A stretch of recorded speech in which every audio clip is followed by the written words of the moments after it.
But he still says 1.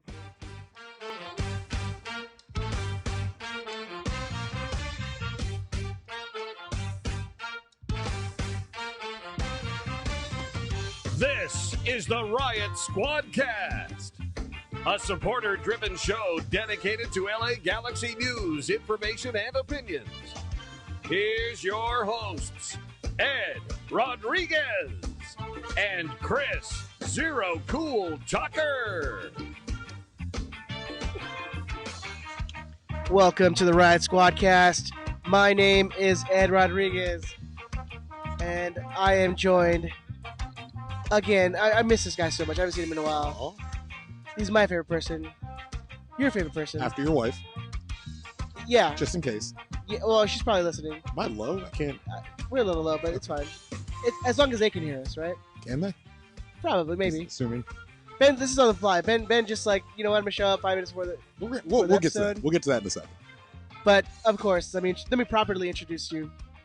Chris, Zero Cool Tucker. How is it going, my man? Hello, everyone. How are you doing? Welcome back.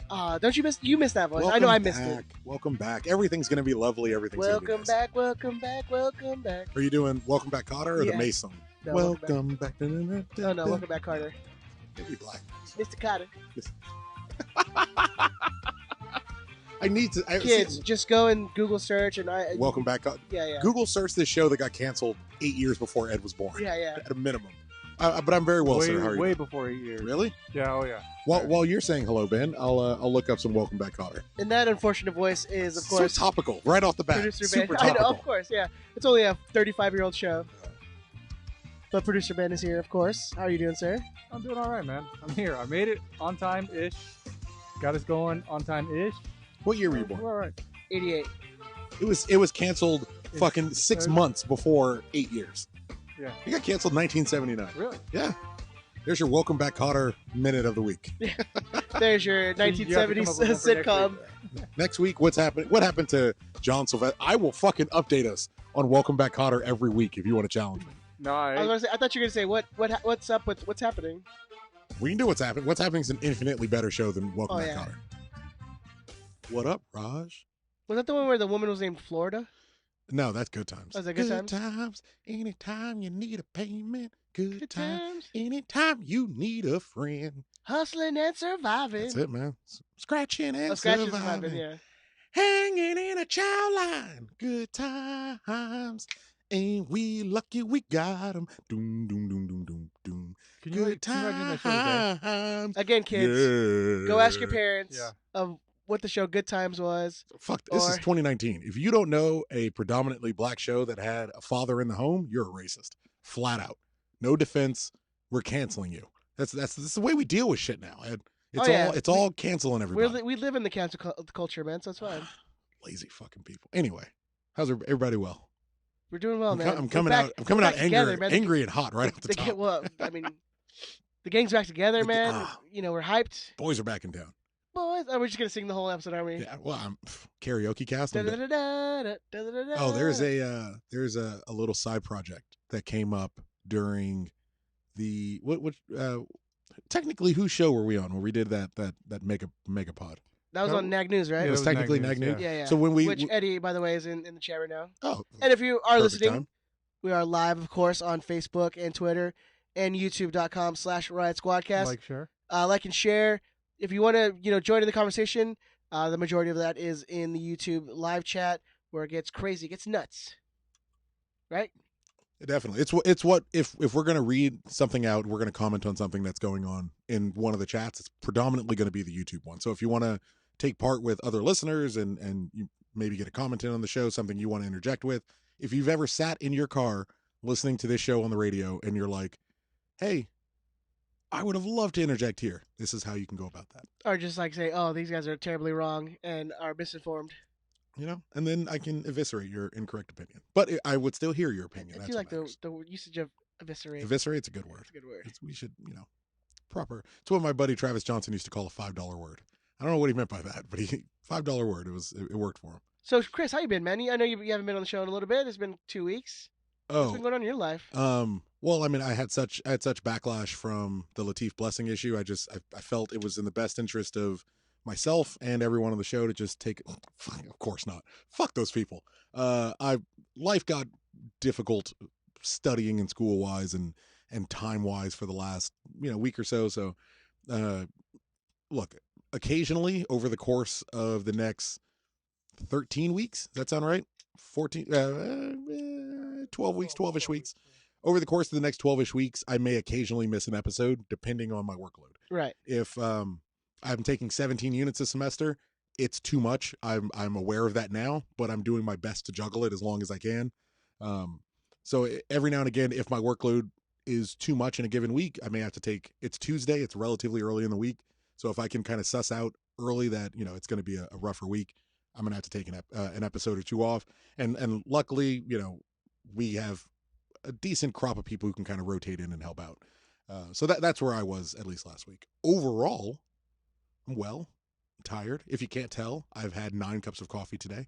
So yeah, man, like I can see music in the skies. That's the level of caffeine that's coursing through my veins at any fucking given moment. That's how I'm living. Does that answer your fucking question, Ed?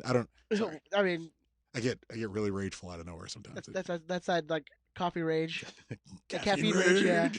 It's his show, Ed. He can do what he wants, man. Shut the fuck up. You're calm down. You'll get kicked clear off Tucker and Friends. Which I'm gonna be canceled off. I'm lying. That's what I'm enjoying. Like Chris Jericho, get canceled. Done. Yeah, he's done. He's out of here. He's done. How have you Benjamin, how you been, man? Doing all right, man. Class ran a bit long, and I hit a little bit of traffic on the way home, and I'm like, fuck. But you made it. Yeah, made it. I'm like, I went in, kissed the wife, kissed the kid, said, hey, how you doing? Bye. Papa's got a pod. Said, gotta go. Dad's got more important things to do. I'm like, I hope they want the same order they always get, the Coke and water, and grab that. Come on out here. Here we go. It's pretty Speaking of Coke, Madam Serrano says, just do Coke. It's more fun. School is not. Assuming that's directed at me. Yeah. School is definitely not fun. I assume cocaine will make it more enjoyable. I'm not sure I'll be able to maintain the A's and B's that I currently have on Coke, or maybe I'll get something higher than an A. Who knows? I mean, you'll just get higher. Yeah, it depends on the habit. I like weed is fine. Weed is I legitimately I'm excelling at school via smoking marijuana. Like that's all I need. It's nothing cocaine won't fix. Well, why am I looking to fix my A's and B's? I'm good. I'm just saying. A's and B's work. Yeah, but what you're saying doesn't make sense. My A's and B's are fine. Let's maintain A's and B's. Marijuana. Speaking of which, listener C dropped off a beautiful delivery to me this week. God, so good. Just such top compared to the. You really realize the level of quality of marijuana you buy when you get some delivered to you by someone who works in the industry. Like, Ed, I apparently I buy like Chris Rock in what's that movie called? Chris Rock in New Jack City. I buy the weed that guy's buying, apparently, compared to what gets delivered to me. He sent me a half an ounce of Purple Punch. Splendid. Absolutely splendid. Beautiful. Crystallized, nice and sticky. So I was listening to a podcast recently where the guy from System of a Down has his own like weed brand now. Kevin Smith, I think, has one or that makes sense. Is getting one. It's the new thing, man. Fucking that asshole John Boehner who sent all those black people to jail for selling weed. He's getting into cannabis now. Really? Yeah. Oh yeah. Hey man. Every time it's all about the green when it comes to green, right? Every time I go to the shop and buy some, I'll get out and I'll talk to Erica, and I'm like, I just bought weed from this like blonde 23-year-old girl, and there are scores of black people sitting in jail for selling this. Like, isn't that fucked up? She's like, yeah. What are you gonna do? I'm like, or even going to jail for like having like the smallest of weed on them. It's what am I gonna do? Or sprinkled on them. Sprinkle a little crack on them. Let's get out of here. Got it, Johnson. Yes, as you can tell, I am still suffering from whatever has ailed me over the last month and a half. I think we decided it was either the plague or AIDS. We don't talk about that anymore, dude. We don't bring that up anymore. Yeah, look. No, Ed has AIDS. No, it's okay to mention Ed. No. It's okay to say Ed has AIDS. That's racist, man.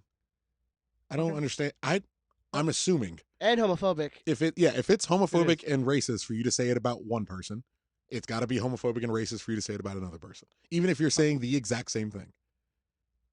Apparently. Yeah, you're okay. This is zero tolerance. So I'll just wait for your Tucker, apology. Just now. right off the No, bat. no, no, Hold no. on. I would. Wait. First, I got first this. Tucker, as it being your show, I Uh-huh. apologize to you first. Yeah.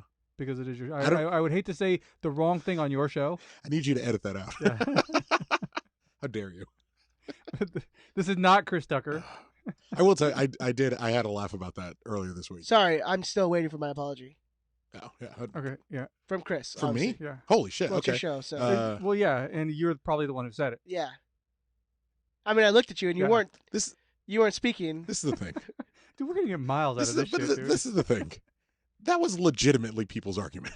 Like as nonsensical and stupid as that sounds, that was someone's legitimate argument of like, well, I know you didn't say it, but you let them say it. I was like, what? That doesn't make any fucking sense. What does that have to do with anything? But yeah, you're Ed, you're 100% right. From the bottom of my heart, I apologize for Ben making clearly a bigoted, homophobic, racist. And you know what? Why not? Let's sprinkle a little misogyny in there. Statement directed at you. How dare he? How dare I? I just want him. The only way this is going to be rectified is if he's off the show. Permanently. Even though you apologize and I know you meant it Naturally. and you didn't mean to offend people, I still want your life to be over. His or mine? Yes. Yes. All right. That's the last time we'll dip back into this well this week. Yeah. I'm sure we'll be back at it in this next episode. week. Probably not. Probably not. Other than that, yeah, man. It's just I think I'm gonna call the doctors tomorrow and see what's going on.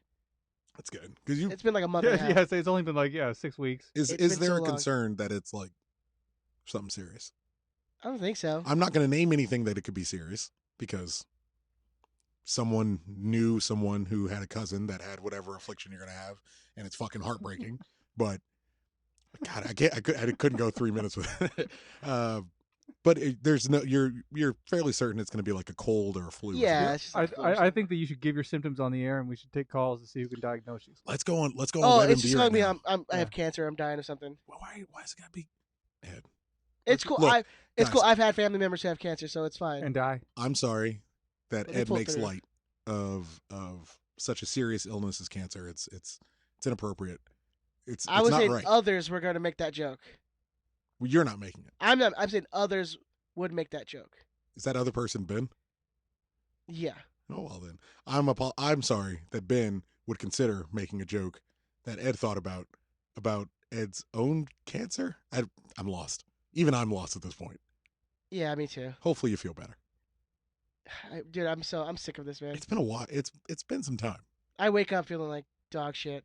Pray Have for- you ever thought that Denise is poisoning you?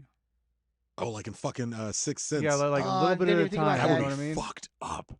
I do make the joke when people are like, oh, how's married life? Which is everything you get every time Mhm. you see somebody. And I go, well, she hasn't killed me yet. And damn, man, maybe Next that's person, something. next person to ask you that, and they're just like, "Hey Ed, how's married life treating?" You're like, I started hitting her. It's crazy.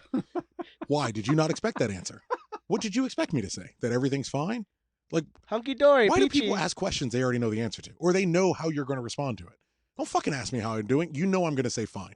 You know, how are you doing, Chris? I'm good. Why am I good? Because if I say anything else, you're going to be like, holy shit, this went on way longer than I thought it would.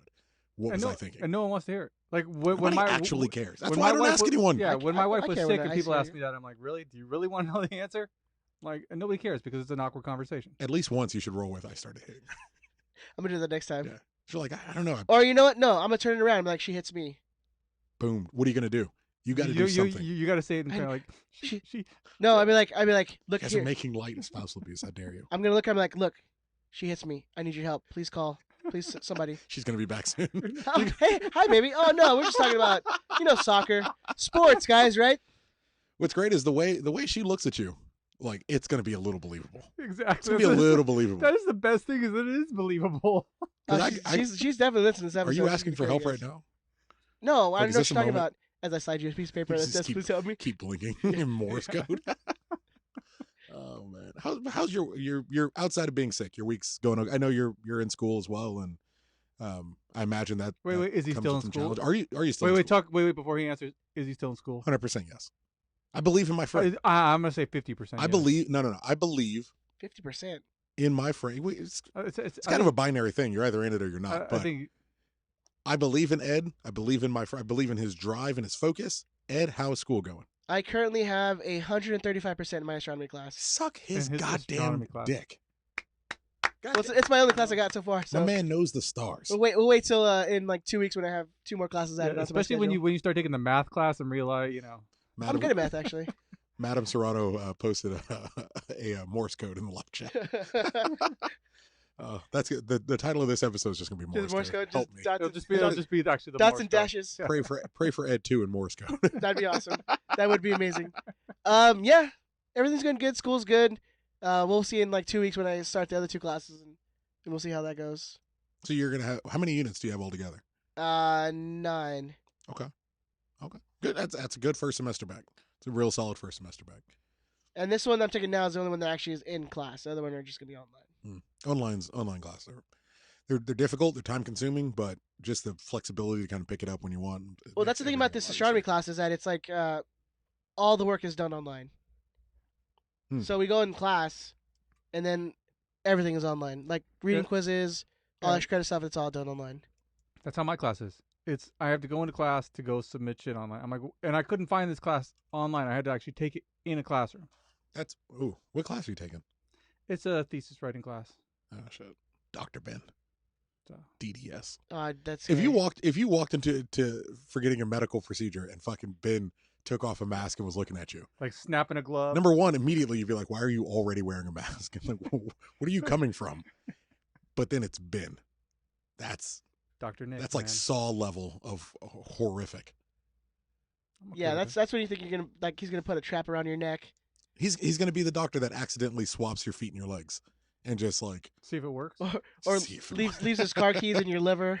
Like, hey, if I can I just got to get inside to get my spare key, so if I can just press on. And he's like, all right, okay, we're good. Bye. Fuck you, Brian. Suck a dick, bitch. Bye. All right, Ben, do you want to play that Lars jingle, man? Yeah, I'm not sure how that was going to be, so just a warning. Mars News. This is Mars News. It's not real news. This is just Mars News about stuff and things we want to talk about. Mars News. This is Mars News. All right, so there's not much going on. I did want to talk about the tailgate that happened on the weekend. Very successful. It drew a big crowd, especially for a Sunday game. It was pretty amazing. Unfortunately, though, when we got there around like 5 o'clock, which for a 7:30 game, you're like, okay, a couple hours early. Apparently, they were out of pupusas for like hours. Wow. Well, pupusas go quick, man. And so my Central wife American night. My What do you wife think? was pissed. Really? Andrew she was so mad at me. Andrew got there earlier than you. Wow, come on, man. Fat joke. Yeah, it was. It's terrible. 2019, Ben. How dare you? Tuck, Not I cool, think man. You should probably apologize for me, Tuck. I'm done apologizing for you. You're on your own. This is all your shit now. He was talking about how like, oh yeah, Bill Maher's a god, and like everything he says is like true. Ben said that? Yeah. What? You hear the whole controversy about the fat shaming stuff? No. He's I like, don't pay any attention to Bill Maher. He's so pompous. He's like, yeah, we should bring fat shaming back because people are fat. It's like, well, yeah. Yeah, he's not wrong. But this is what I understand, and this isn't large news. It's just real news. Just stop talking. Stop listening to the people you don't want to hear. And vaping's killing people. Just 6 e-cigarettes. people. Just e-cigarettes.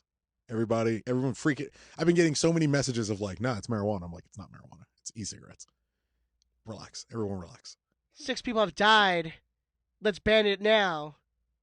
About actual tobacco. And don't worry about the AKs that are killing. What about everybody. what about actual tobacco? What about regular cigarettes that kill, like, I'm assuming hundreds of thousands, but probably or in the alcohol millions. poisoning, or when people are dying from diabetes, or from like, I don't know, what all this stuff that people are dying for.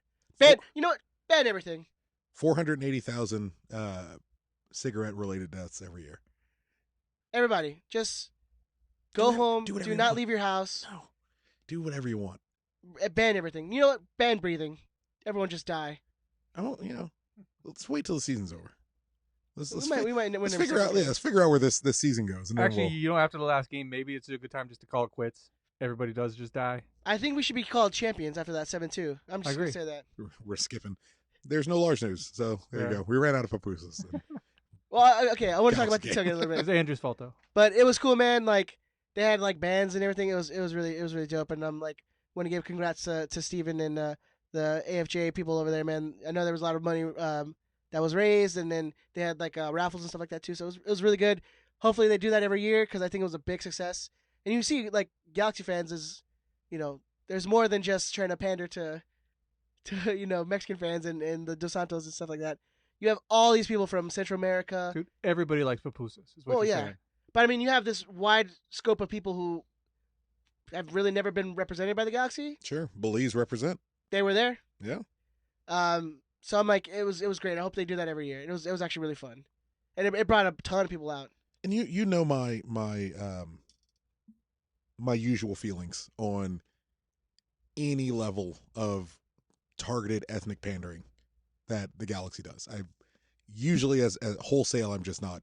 I'd rather stay away from it full stop.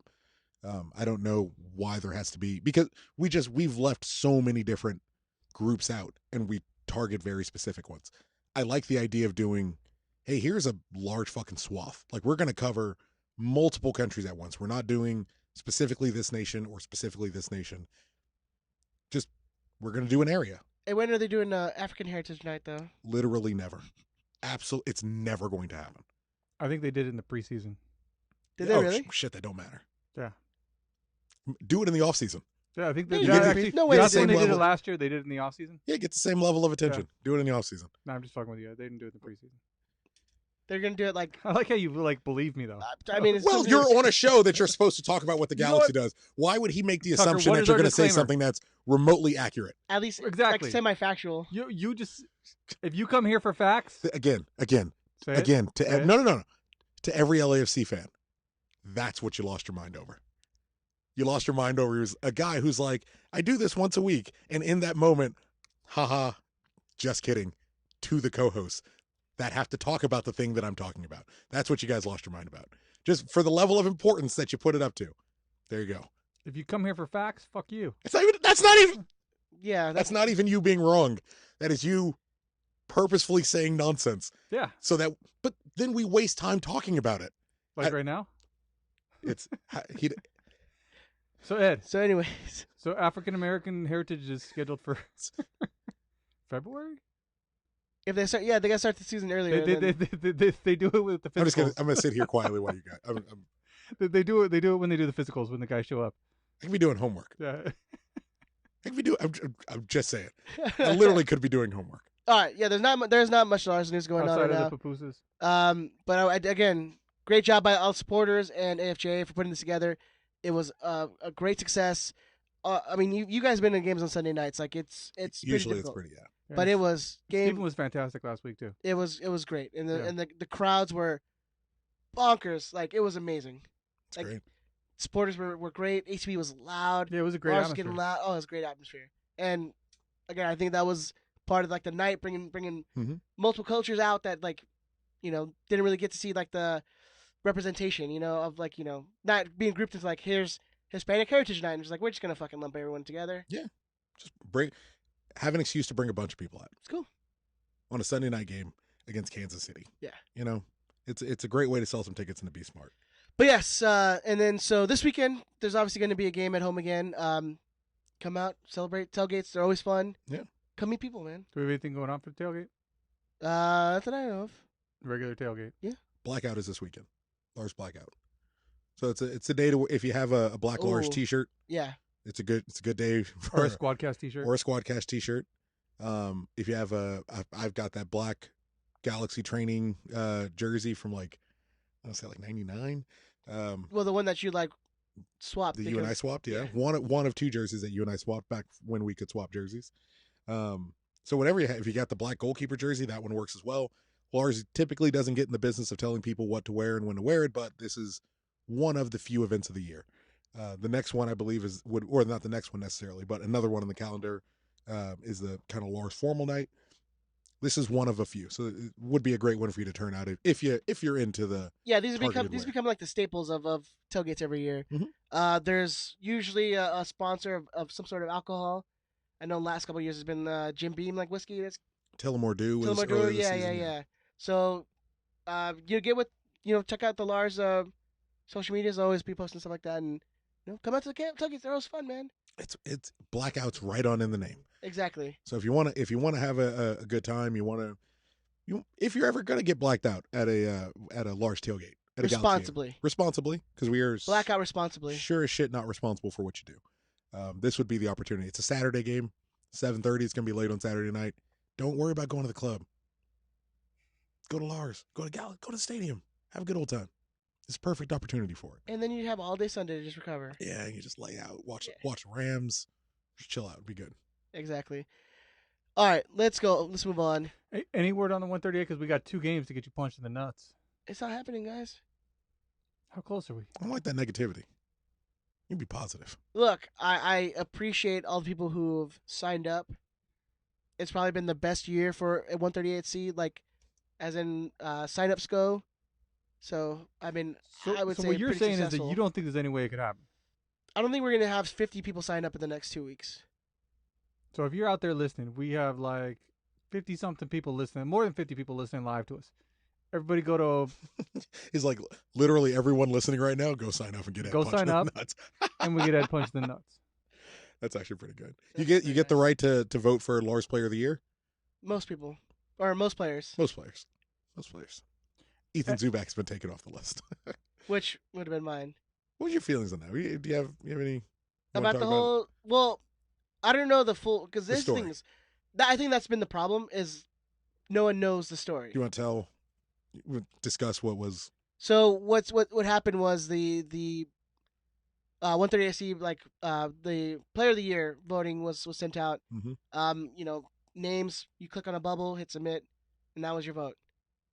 But one, Zlatan was not able to be... It's kind of grayed out. Yeah. Presumably there's a reason. Yes. I don't know the reason. I don't know. So there's no way I can give you a reason why that happened or not. I can tell you that it wasn't a Lars decision. That's what I've heard. I heard it wasn't a Lars hierarchy decision. Yeah. But what's strange is I also reached out to someone who works at the Galaxy, and they said it definitely wasn't their decision. I'm more inclined to believe the Lars chairs, understandably. I could see how, for example, I can see a situation where it's not Lars leadership's choice and it's not Galaxy leadership's choice, but somehow he has still been removed from contention. I can see a third option that's possible. And here's the thing is, say Zlatan was on it and he was made Player of the Year, there's 100% chance 100% certainty he would not accept that trophy. He's still very much upset that he was told no, and it was in a situation where the Galaxy assuming that's the reasoning. Yeah, but this is a situation protect you. Was created by the front office, and it's unfortunate that section he's completely disregarded a whole group of fans, which sucks. Look, to that point, if that's still a remaining issue, right? Let's say hypothetically that Servando Carrasco is entirely ignoring Lars. Who would even know or care? You know what I mean? Like, you're a player. You might be a very good player. You might score a lot of goals, in all due respect to the work you put in. But at the end of the day, you're a singular player, and your time is here, and then your time will leave, and we'll all kind of move on and move forward. So, in all honesty, even if he wasn't grayed out, I don't think he would have won. So it's okay. I think it's pretty clear who probably should win this year, at least in my, and I get a vote, so I'm not stumping for anybody. I'm just saying who I would vote for. Yeah. Who I would vote for, Daniel Steris all the way. Look, it should be Jonathan. If it's going to be someone, it probably should be Jonathan. Diego Polenta's my number 2. And I haven't really considered a number 3 yet. If I'm Emma honest. Boateng. That would be funny as fuck. That would be hilarious. I haven't really considered a number 3, but I mean, I guess my number 3 would be Zlatan, but I would probably go number 1, Jonathan, and number 2, Diego. Zlatan's he scores a lot and is great. He's kind of a dick, and he's kind of a dick who shits on the league, which bothers me. But yeah, so that was all to say. So again, we don't know the full story behind that. I don't think we'll. And until we do, it's probably not right to speculate or anything. Send blame at any person. But all I know is that Lars has told me. Lars leadership said it wasn't us. Galaxy leadership said it wasn't us. I only see one more option. But maybe you all understand something I don't know. Yeah. Anyways, on to more positive things. Let's talk about Sunday's game. We briefly mentioned it. We should go back to our old format of the ups and downs. Let's do it. We haven't done it in quite some time. Let's do it. You know what? Since you're returning, what is one of your ups, Chris? I will take. I was gonna let you guys go first, just because I had one that I was fairly certain you guys would pass over. But before you start, our good friend RJ just said in the chat that he's gonna be a dad. So congrats, Holy RJ! Fucking that's shit. Amazing, dude. Congratulations to you and your missus. Hope for a very healthy and happy baby in the next couple months. Yes. 9 months. Congratulations, sir. It's 10 months, really. It's weird. Congratulations, RJ. It is. I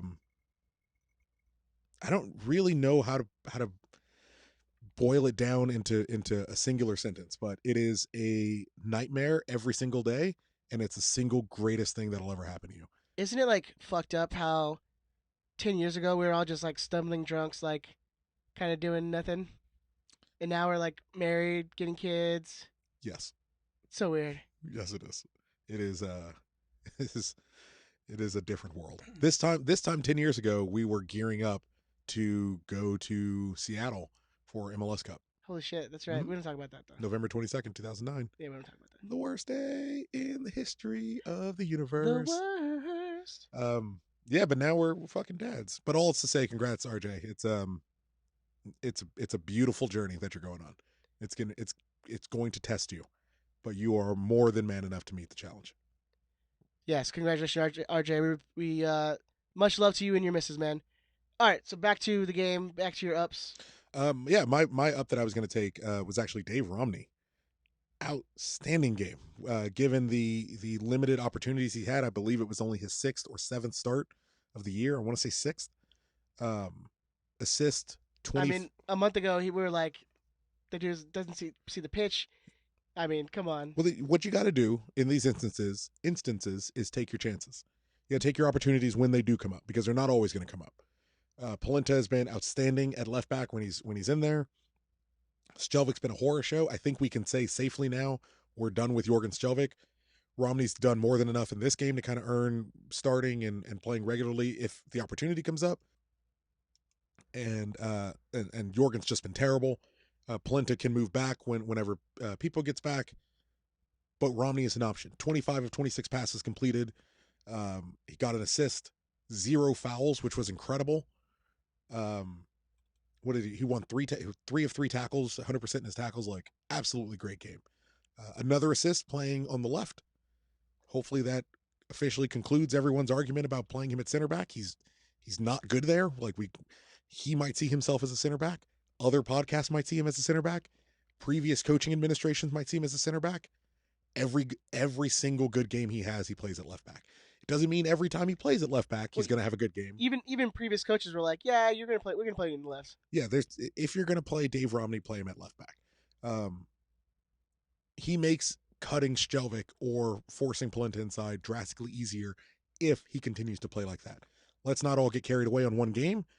But I saw a couple people saying like, oh, if Leggett continues on like he's continuing on, that's a great asset to have. Or Romney, it's much easier to find a replacement for Leggett than it would be to find an outside back who's domestic that makes as little as Dave Romney does.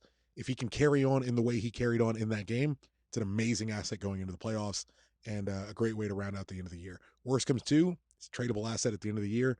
Better he plays, the greater value we're going to get out of him. 10 out of 10. And it's just anyone but Jorgen. This is my issue. I'm willing to play Romney and have him make mistakes to never see Skjelvik again. Like I'm done with it. Every time I see, what's the point? Whatever game he plays in is a game you could have played Traore or Romney. where it's like, all right, well, if they're going to be a fuck up and they're going to cost you something, at least there's a chance Traore's going to learn from it. There's a chance Romney's going to learn from it. There's a chance you can kind of suss out Romney and teach him a little bit. Yeah, there's more likely that Romney's going to bounce back from whatever mistake he has. We know everything we're ever going to know about Jorgen Stovik. He is we'll say experienced, but he's an older player. The roster freeze is done, so we can't move him out to Hammer B, so I don't really give a shit anymore. He's out of contract at the end of the year. Everyone knows he's not coming back, and he's not good. And even if he's going to be bad, he'll be as bad as Dave Romney's going to be. But Dave Romney has the ability to have a 25 out of 26 game for passing, 3 out of 3 for tackles, 0 fouls, and an assist. That's something that's possible in the world of Dave Romney. That's not really possible in the world of Jorgen Stovik. I know he got a goal, a week or so ago, which is an absolute apparition, but for all as often as he's played versus as often as Romney has played, I'd rather roll the dice with Romney. So that's my out. No, I absolutely agree. I mean, and I think there's very few who disagree with never wanting to see Jorgen again play, and that's fine. Hopefully. I mean, I think the general consensus is the sooner he's gone, the better. But Romney's my huge up. Huge up. I would say you got to give a huge up for Legit, man. Yeah. Played probably his best game this year. 2 goals, his first ever multi-goal game for the Galaxy. Oh, I didn't know that. Definitely his most complete game. Yeah. Definitely his most complete game. I mean, it's such a 180 from, 2 months ago where I'm like, dude, just trade this guy. Like he's been terrible. He's been nothing but injury, comeback, 2 games, injured again. He's never gotten really off the foot since last year when he had that big injury. That really bad injury. He had 5 shots in that game. I couldn't tell you the last time he came second in shots for a match. Everyone was kind of on, and he really took that to heart and kind of played through it and played with it. You know what I mean? Like he seemed to thrive off of everyone else gelling and playing well. And instead of being someone who, can pop up and kind of slow things down, it was everyone else was good, stepped right in, kept on rolling. And I think it's you've seen over like the last month and a half where he's been paired with Dos Santos in the middle, and it's been a pairing that looks just delicious. I mean, it looks so good. Yeah, and there's no surprise. You remove Jonathan needing to play next to Kitchen, and he plays better. You let Legit play regularly in the middle, which is what we wanted Bruce to do with him. Yeah. And that wasn't something that happened. He came from the West Ham youth Reserves. setup with us playing as a center attacking mid. But it's Bruce and MLS is like, square hey, peg and you're around kind of goal. fast. We're gonna put you on the wing. We'll play you at attacking mid. He thrives at center midfield, and he's thriving next to a extremely highly talented, high quality center midfielder with him. And playing out wide in a 4-3-3 and getting 2 goals, 5 shots. I mean, it's a great game. I think 88% pass accuracy. So still doing. On the upper echelon side, everyone was connecting passes pretty well. But yeah, great game for him. And you got to love that, just the passion that he shows. I mean, he obviously loves his team. And he seems happy. Yeah. Really, really happy to be here.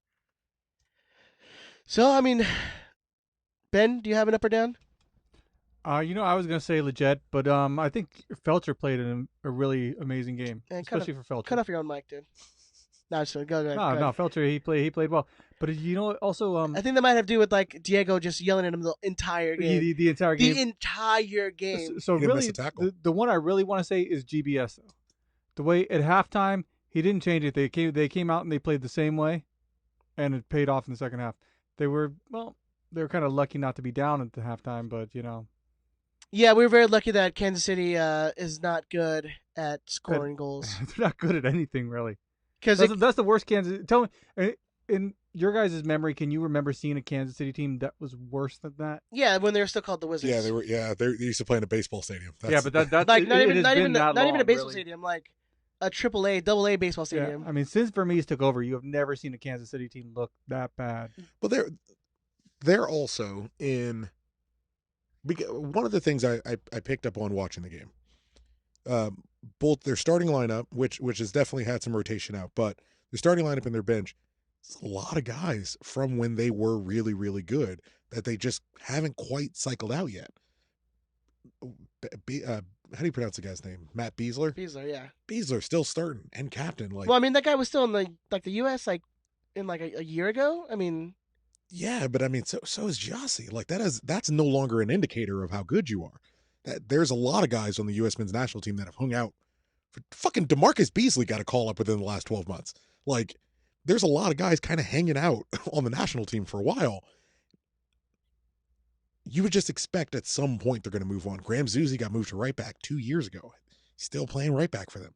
You haven't found a better right back option than Graham Zusi in all this time? No, he's been playing right back for like a couple years. Like He's been there like 4 or 5 years. That's what I'm saying. But like in the time that you converted him back to play right back, you haven't been able to find anyone else that you're willing to pay that is specialized at playing right back that you can put in that spot. Like you're still holding on to these people from your glory age and your glory years. I think that's the problem with their team, mottos. Like, the team is the star. Like RSL, the Kansas Cities, where they're not going to buy big name players. They're going to keep it small, like, and they're not going to overpay for players. So when they have guys like that who are going to be, your team guys, they're really not going to let them go. So you see, you have your Matt Beaslers, your Graham Zuzis. I mean, they brought back Benny Feilhaber, but that's for like, why? But that's what's hard, because they're holding on to these glory years. Like you see Benny Feilhaber not he's not exactly lighting the world on fire playing in LAFC. And so you look at that and you go, oh, I got to get me some of that. Got to have me some of that. We need you back in. Do you really? There's no younger option. There's no kid in your academy that he's not holding up. There's no right back in Kansas City's academy that playing Graham Zusi's not holding back a little bit, where you could be feeding that kid some minutes, but you're going to play the same old right winger who was really good for you 8 years ago. Like, at what point do you just start? The one thing I'll give the Galaxy of this current administration is like, we will cycle you out when it's time for us to move on. We will move on from you. And look, sometimes as fans, we don't necessarily care for it. AJ obviously it was a big heartbreak for me. I wasn't glad when Sean left, wasn't glad when Todd retired or when we moved on from Omar. But at some point we are willing to kind of cap out and go, cool. It's time. Am I the only one who forgot that Omar's on Toronto now? I do forget for large swaths. I remembered a couple days ago. And I was like, oh shit, that's right. Like, yeah, I was listening to like the MLS podcast or whatever, and they're like, oh yeah, Omar Gonzalez. I was like, oh yeah, that's right, he's in Toronto now. But no, I get you. Like, and Madam Serrano in the live chat points out, Iko Para, arguably one of the best center backs in the league. They didn't want to pay him, and that dude was making nothing, like nothing, and they didn't want to give him a raise, so they shipped him off to Minnesota. Yeah. Look where Minnesota's at, and look where Minnesota's doing okay. Yeah. So it's weird. It's weird selections, and it kind of makes you worry about Vermees because he's got so much authority at that team. That was part of his contract restructuring to get kind of more general managers authority. He's like the GM and head coach. He's the Bruce Arena there. So roster mistakes are on him. Everything's on him. To Ben's point, I agree with all the plaudits to GBS. It appeared I was having a discussion with someone on Twitter this week, and what I took out of that game overall, and now that we're presumably past the ups and downs, what I took out of that game, literally just one each, and we're like, yeah, I can give you a down if you like. We can no, we'll just it's a discussion. We're talking. We'll just keep it fluid and have fun. But to the point about GBS, it appeared that we learned a lesson, and we'll see going forward. We'll see how the remaining 4 games kind of work out. But it appears like we learned a lesson from the LAFC game, going up, what is it, 3-1, and then pulling back a little bit, starting to reserve a little bit, try to hold the ball, hold possession, slow everything down, and just maintain a 3-1. We don't have the defense to play Bruce ball. We don't have flat out. It's something we would all love to do, but we don't have the players. We don't have the equipment to do that. So we're just going to blitz you, and we're just going to keep coming.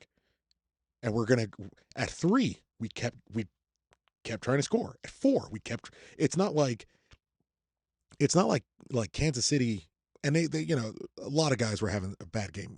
What's the kid? I can't remember his first name. Smith, the center back for Kansas City. I think it's number 5 or something like that. He had as our English friends would say, he had an absolute mare of a game. You like that, Ed? I'm getting all transcontinental Graham and Smith. shit. Graham Smith, thank you, sir. He had a horrible game, but it wasn't as if Kansas City kept gifting us these goals. We just kept coming at them. It was if the game went for 5 more minutes, we would have scored 2 more goals. Like there wasn't an enough. There wasn't a okay. Well, we score 5 and then we shut the bitch down. We score 6 and then we shut it down. If 8 is what we would have ended the game with, we would have kept going till we hit 8. Yeah, when we got to 5, I was like, "What is going on? What is happening right now?" And then the 6 came. I'm like, Holy shit! "Holy shit!" And then the 7th came. And you're like, How? Where is this team coming from? in all the time that I've really like been an adult and paid attention to the Galaxy, I've never seen them put more than like 5 up against a team. I think it's our second highest margin of victory or something like that. I think we had one game in. I looked this up just the other day, and school is destroying my mind. Well, I think they pointed out that this is the first time we've scored 7 goals since like 1998. Okay. Well, the Dallas game. We have a Dallas game. I think where we won. It was like 8-3. 8-1. I think it was 8-1. 8-1. Yeah. And then there was like a Colorado game that was like 7-4 or something like that. But anyways, like this I mean just I love Ben. this year. No, I know that's he's true. just nodded over here. I know you guys can't see, and I know. Look, we get shit for giving Ben a hard time. We're having a discussion, and I realize like I'm trying to Google these things to fact check, and Ben is looking at his phone and chuckling into a microphone, and that's. No, I was nodding my head. Yeah, he's right because I was. I mean, just think about it. Just think about it this year, where we couldn't even get a game of 3 goals. Yeah. I mean, this is the first time we scored more than 3 goals all season. year. Yeah. And which is weird. I thought about it earlier in the week. I was like, we didn't get a single because we usually have that statement game, that 4-goal game. Everyone's game, talking about the blowout game. Usually there's one. There's usually one. And genuinely earlier this week, I was like, we haven't had the blowout game this year. I wouldn't have guessed it would have been against Kansas City, like a team fighting for a playoffs. But that it really was going to come down to one of the two of us. You thought it'd be Colorado, right? There's a couple teams you would have thought it would have been, but Cincinnati, where we only won like 2-1 or something like that. But I do think it's early, and I think we need to pump the brakes. Yeah, we need feel good, enjoy it. There's nothing wrong with enjoying. I saw one person on Twitter who was like, "Oh, I'm reserving celebrating," and I'm like, "Well, you don't get a whole lot of Well, that's dumb. Yeah, you don't get a whole lot of these. So celebrate it when you get it. Have a good time. Don't let it taint the overall view. Put it into perspective. Yes, but enjoy it. And let's be real. And Ben mentioned this.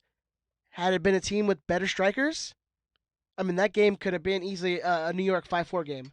Oh yeah. You know. Oh yeah. We gave them more than enough opportunities. Absolutely. But we took our chances, and given all the results that were going on around the league, where basically every result we needed, we got, we had to take advantage, and we did, and we kept taking advantage. And it's so funny. So I actually met Eric Vieira. He's on the Galaxy Corner of the Galaxy podcast. Eric the Hammer. If you've seen him on Twitter. Portuguese Hammer. Portuguese Hammer. We met. He was in the large tailgate before the game, and we were talking about. It's like, yeah, we've not had a history of everything going our way, and then us capitalizing on that. Mm-hmm. Like we've always been like, hey, all the results went our way. Draw. We're gonna fuck it up again. Yeah. And we just fuck it up again. A draw, just enough to. It's not the end of the world. It's just not what you should have done. Yeah. And you were right. We beat the Dallas Burn 8-1 on June 4th, 1998. That was our biggest win margin, 7 goals. Fucking big. Big dick win margin. And this one came in on oh no, it's not up there. So there you go. A different score. I just the thing that came out of this game for me was just you saw confidence back in this team. And you saw them having fun. Joy. Pavone just breaking everyone's ankles. You have Polenta, Polenta's getting guarded. He's getting double teamed. Polenta's getting double teamed, and he's getting by them with like trickery. Like this team just seems like they're having fun again. You do what you got, and they're enjoying it. They definitely appear to be having a good time, and that's as important as the goals are. That's what you need going into this stretch. The stretch, yeah, where you're playing 4 games in 2 weeks. You can't have and you can't have people miserable. You can't have heads down. Can't have shoulder. Kansas City's done. That Kansas was City that- looks done. They had that was their make or break. That was and that was their moment where they're going to say, look, as a coach, you want to go into the locker room and say, look, these things happen. We're exhausted. We're tired. Forget about it. Move on from it. We got 4 games to make it to the playoffs. Every single game's an MLS Cup final. GBS is saying the exact same thing. Enjoy your night. Have a good time. Celebrate. Party. Tomorrow, this game is done. We got to get back to work. That's the mentality both sides really are going to have. But I would just rather be on the side that took 3 points out of it. Yeah. I'd rather be on the side that kind of got back into a playoff spot out of it. If you're choosing. No, I think you definitely. And look, there's been far and few positives that we can take out of this season, so you have to enjoy it. You have to just enjoy it and just take it as what it is an ass whooping that we gave out to Kansas City. Like you say, it's done. It's dusted. Move on. Get back to work. We got Montreal on the weekend.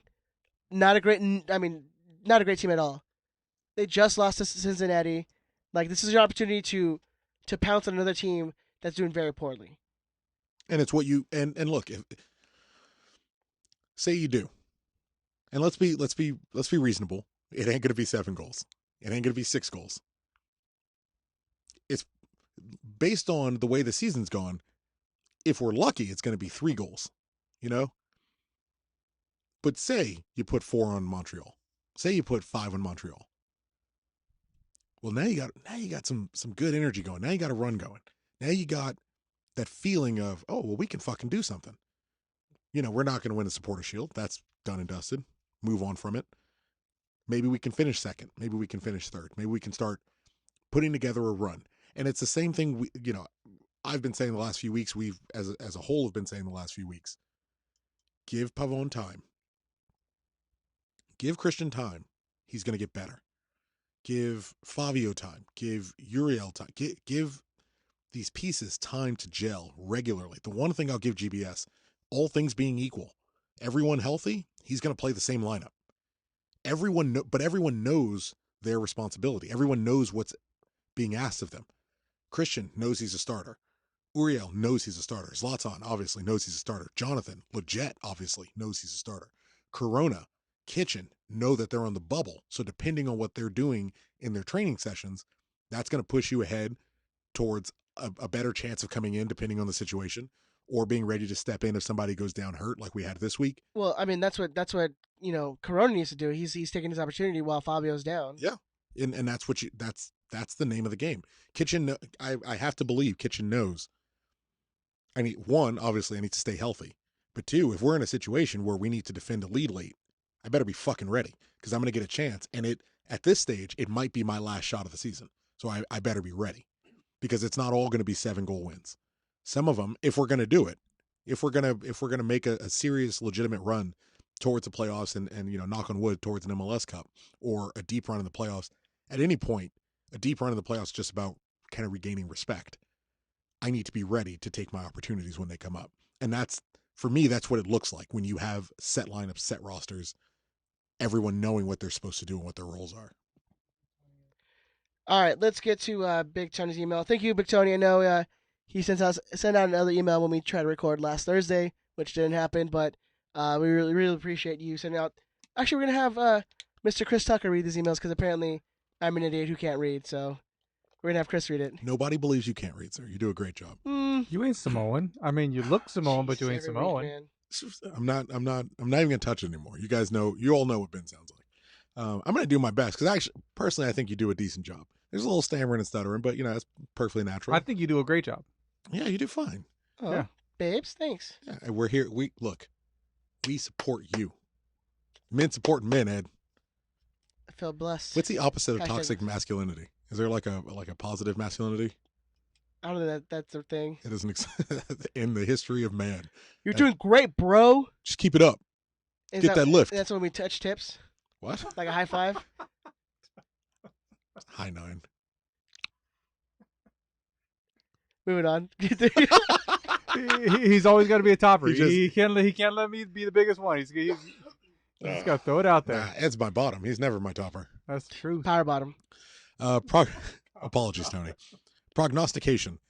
As an update, when the G's shat the bed versus Colorado, only Ben foresaw a 2-1 loss and correctly predicted the score as well, allowing him to pick up 2 points on the night. Both Ed and Chris predicted wins, so Ben moved into the lead with 20 points. Then, on Saturday, all three thought the Galaxy would be able to grab 3 points at home. Sadly, no one expected a 7-2 shellacking that we witnessed on Sunday. So everyone grabs 1 point, but Ben stays in the lead with 21, Chris follows closely with 20, and Ed last with 12. With 4 games left, Ed can still win it all. So you're still in it, buddy. Yeah. Listener predictions. For the Colorado game, only one person expected the shit show that we witnessed. Elizabeth correctly predicted a 2-1 loss, but thought Zlatan would be our goal scorer, which is a fair assumption. So much like Ben, she grabbed 2 points and leaped into a tie for third with Luis L., only 3 points behind the leader, Richard C. For Saturday's game, 27 participated, but only 22 foresaw the win. But much like the guys, no one said a 7-2 victory. Oh, ye of little faith. Turns out, all of the leaders were able to grab 1 point, so no changes in the order. But with 4 left to go and 12 points available, Richard C. leads with 21, Danny A. and Ethan trail in second with 19, and Elizabeth and Luis are in third with 18. Full standings are available at www.riotsquadcast.com. Looking forward. Saturday, a well-rested Galaxy squad take on the Frenchies from Quebec. I apologize for that to any of our French-Canadian listeners.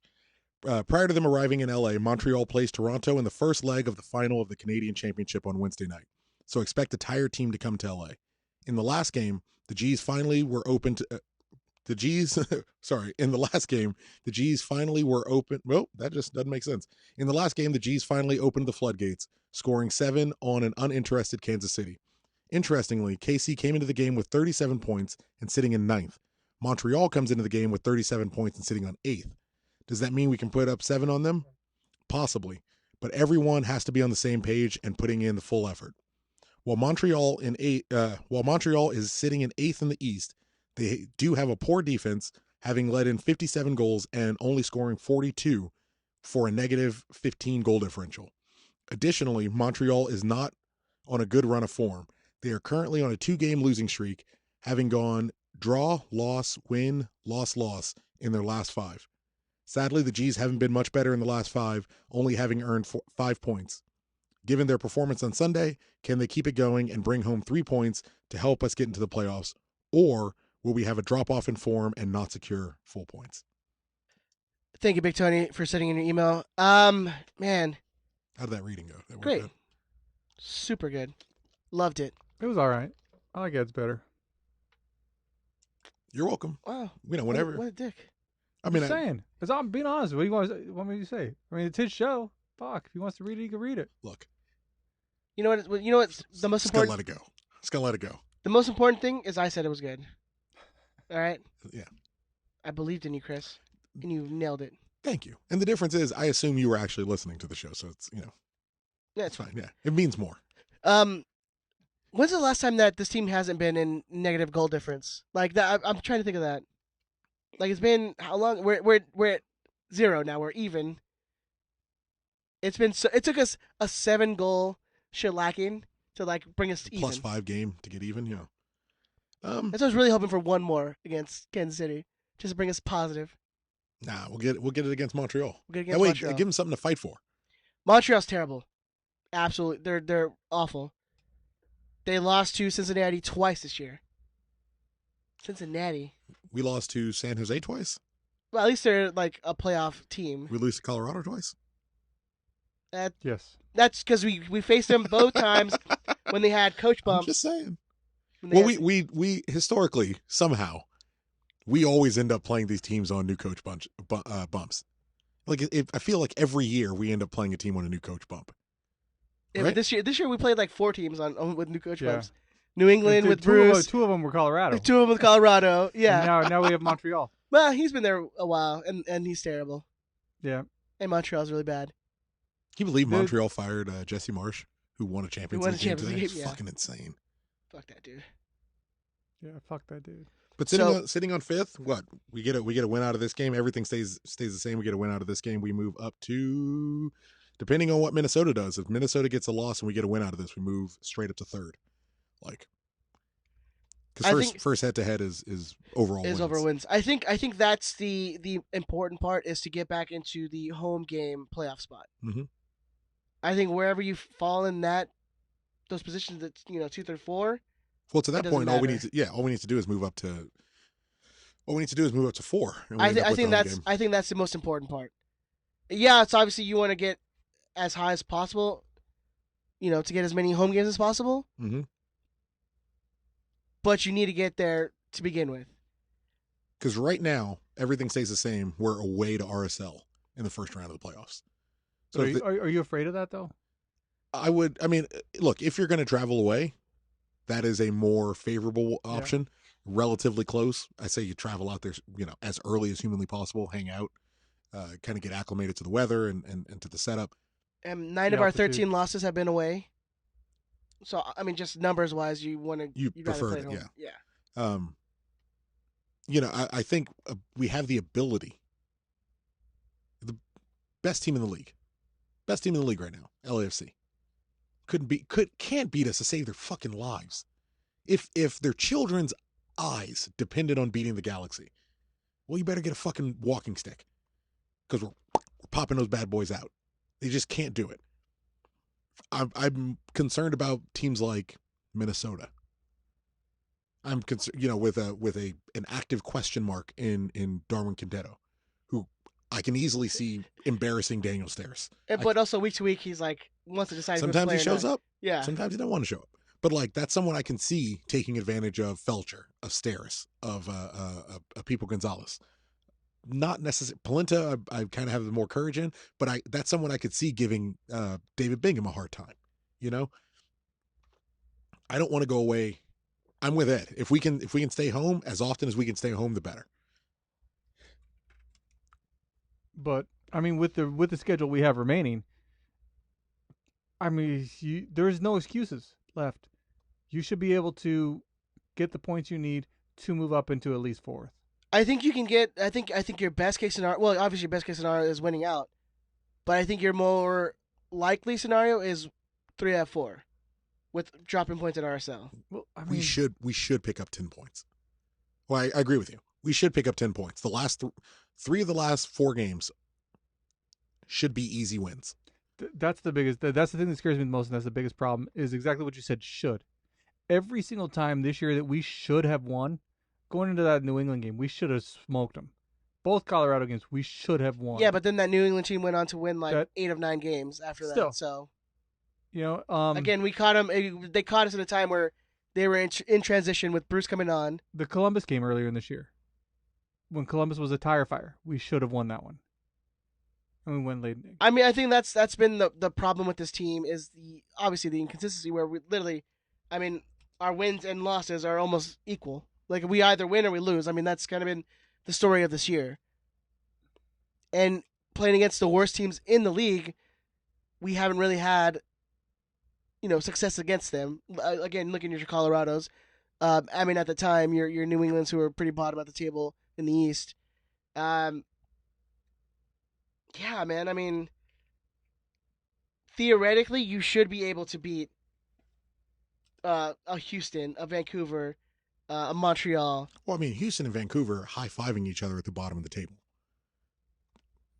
And I think Montreal is going to be way more interested in this 2-legged series for the Voyagers Cup or whatever it's called these days than they are in playing the Galaxy. I think it's still Voyagers, yeah. They're, if I recall, they're floating around a playoff spot.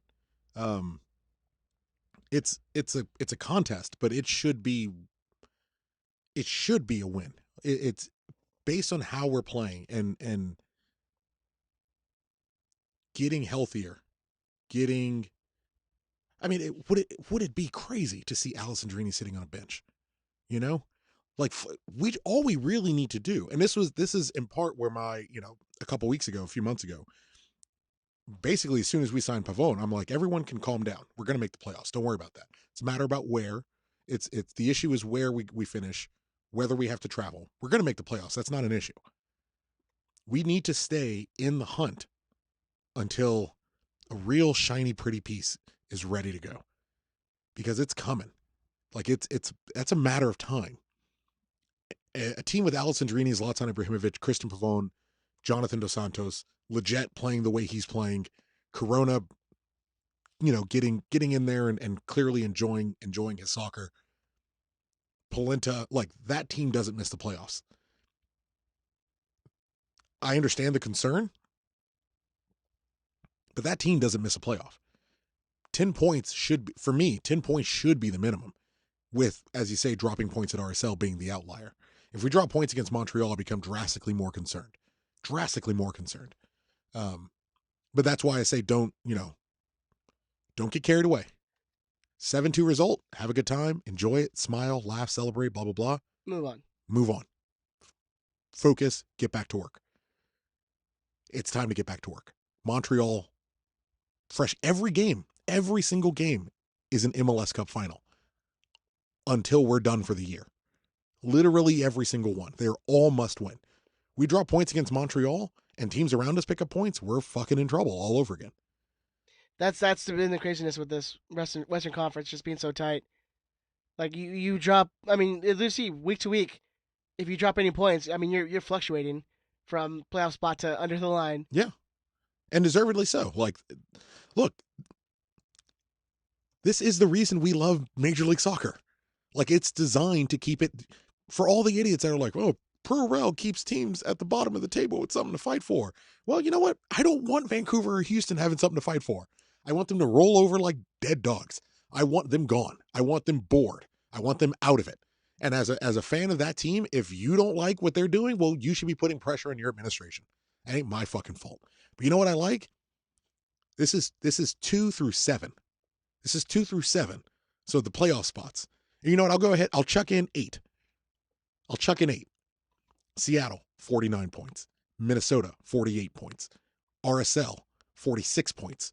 The Galaxy, 45 points. San Jose, 44 points. Portland, 43. Dallas, 43. I'll go ahead and spot you number 9 for Kansas City with 37. Had Kansas City beat us, they're in the mix, no different than everybody else, to a point where the number 2 team, Seattle, goes on a bad run and they get dropped out of the playoffs. I don't need your promotion and relegation to have a good time in Major League Soccer. I have to go down to decision day to not only figure out whether we make the playoffs, but whether we're going away, whether we're going at home. This is an amazing season. This has been a crazy fucking year. Like, I don't know what else you want. Like, this is interesting. And we're if you're looking at the teams that are getting healthier, adding quality late, it's a good time to be a Galaxy fan. Yeah, I think that's been one of the cruxes we've had the last couple of years is, in the summer transfer where we really don't do much. And so other teams are getting better by, bringing in players. We really didn't do that. And now we brought in Pavone in the summer, and our team has drastically got better. Mm-hmm. Because there's actually someone who can provide and is inspiring others around him to play better. He creates so much space. So much. You can't guard him. And you can't take the ball off of him. Yeah, that's the thing. You can try to. And he just does a quick little, 1-2 to try to go around you, and he gets you around you every time. He'll get that little, deft little touch to make some space for himself to take a shot. I mean, he's the only guy who actually takes shots from outside the box. Yeah, why not? And I love it. I mean, it's like the dude. I mean, he didn't get a goal on Sunday, but I mean, he got one off the woodwork. I mean, the dude wants to score so bad. Christian Pavone had 4% of possession in the game versus Sporting Kansas City. Gerso, Sporting Kansas City's left winger, 2.1% possession. And they did their best to play down the wings. Didn't work. But you give the ball to Christian Pavone, off the woodwork, assist. Like, it's the reason if you just look at a game and you just look at stats, you just look at the numbers, you don't watch soccer, you don't watch the actual match, you would go, oh, well, Christian Pavone kid's not working out. They went through all this trouble to get this kid from Boca Juniors, and it's not really working out. Got one goal. But if you watch the game and you see the way he creates and opens acres and acres and acres of space for everyone else, God damn, if it ain't this year. It's coming. But we said, I mean, you weren't on this episode, I don't think, but me and Ben were talking about what would it be for Pavon to be successful?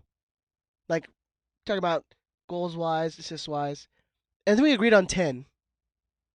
10 combined goals and assists, I think would be a successful, half of a season. Mm-hmm. Coming in, again, we heard all these things about Pavon, but you're like, yeah, you know what, but it's MLS. Like, it takes time to gel.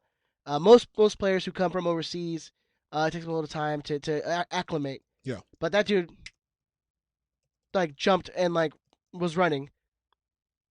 So currently right now he has 6. 6 assists? He has 5 assists, 1 goal. Oh, so you guys are talking goal scoring Like contribution combined. as a whole. Yes, exactly. Okay.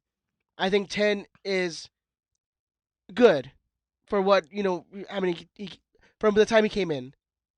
If he gets... But it's not even about that. I mean, you could just see clearly how he's inspired Fabio to play better.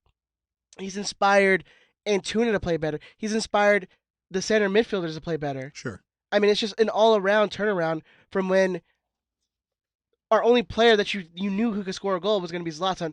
I mean, he's still pretty much scoring our only goals. Mm-hmm. But now you're seeing a distribution of those goals. And I think because players are getting more space. Yeah. And because we're having someone who actually knows how to control the ball and how to, like, ping passes to other players. Well, this is... So, Pavon's best year. His best year ever. 18 goal-scoring contributions. 2016-17 season. Basically the season that began the hype train. Following season, I think he dropped down by 1, 6 goals, 11 assists. Based on the current setup of the team, based on the current roster, the current tools we have available, I care way more. And goals, obviously, super, super important. I care way more about the 11 assists than I care about the goals. We've got clearly, we've got someone who is going to specialize at the goals. And I can't believe we went over. We didn't We'll get to it. All right. Yeah, we'll get there. Before we transition out, we'll get there. But I care about Christian finding that assist touch, because when the goals he can do by himself. That's the thing. You look at Zlatan. Every now and again, I shouldn't say a lot. Every now and again, he just makes something out of nothing. Even the Efra goal, the Efrain Alvarez assist. He just controls it. Well, he got it. A beautiful pass, by the way. Beautiful pass. No disrespect, but controls the pass and figures it out. I think 2 of the goals he scored in the game against Kansas City was a lot of work on Zlatan's part. We've got someone who is going to figure out the goal scoring. The assists tell me that they're starting to understand each other mentally. It's like he's going to know where Zlatan's going to be. He's going to know where what's his name, Corona's going to be. Like, you saw the pass he lofted up, and Corona finds that space. Bang. If he can absorb some of the defensive work of the opposition and create all that extra space, because you can't guard all these people at the same time. Exactly. That's what I'm interested in when it comes to Christian Pavon. I think if we rely on him to score goals too much, the most he's ever scored in a season as a professional is 9. You're looking in the wrong place. If he can add 7, 8, 9, 10 goals to a season, given that he's playing against drastically worse competition compared to when he was in Argentina, that's great. If he scores 40 goals in a season, we're going to hold on to him for a year and a half. I want him to get 30 assists. You know what I mean? Because that still means we're still scoring 30 goals. I'm with you. I think you guys looked at it the right way. It's not about the goals he scores. It's about the total goal scoring contribution. 10 is phenomenal. 10 gets us in the playoffs. Not a concern. I think at 6, with 4 games to go, and 4 games to the MLS Cup, 8 games left, you'd say you probably hope he gets a little over 10. We were talking about just like regular season. But earlier on, yeah. I mean, regular season at 10 could be spot on. At 6, it's probably asking a little much for him to get a goal or an assist in every game going forward, but he entirely, clearly has the ability to get 3 in a game, whether it's an assist or a goal.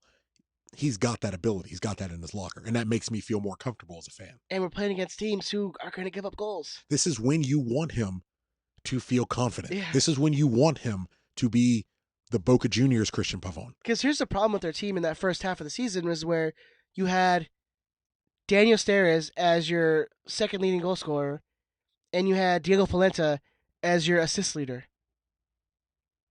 Like that was bonkers. It's just absolutely bonkers. Where you have two of your defensive players adding most of your attacking. Like how is that for everything outside of Zlatan? Yeah, it's crazy. But now you see Christian come on and just completely just change the team. Well, yeah, I mean, finally, a defender is not our second highest goal scorer. Yeah. Uriel Antuna has his 4 goals now, barely above Steris. To Zlatan's 26 goals, which is fucking bananas. Which I guess this is an ample time to talk about it.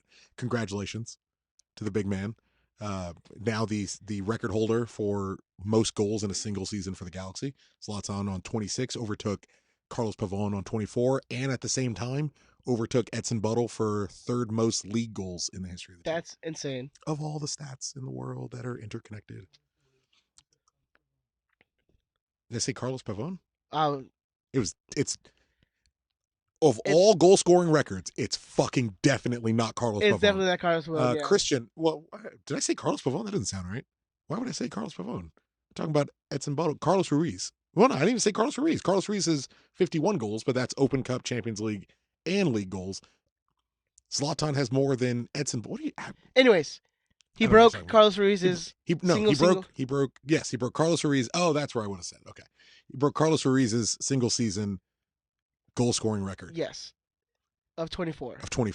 Now he's sitting on 26. Of course he would do it in a hat trick. Make sure it's nice and memorable. Yeah. And at the same time overtook Edson Buttle for third overall in goal scoring. So he'll likely hang out where he's at 48, or he's probably not going to hang out at 48 goals, but he'll hang out at third place all time. Behind Kino has 107, and Landon, I think, has, I want to say 137. I think it's 137. Kino has 105. Landon's got 137. Which for a club that's 22 years old, 23 years old, like, and he's already top 3 goal scorers. If he was here for 2 more years, I mean, he would have Landon's record shattered. It's not even, I mean, it's not remotely close.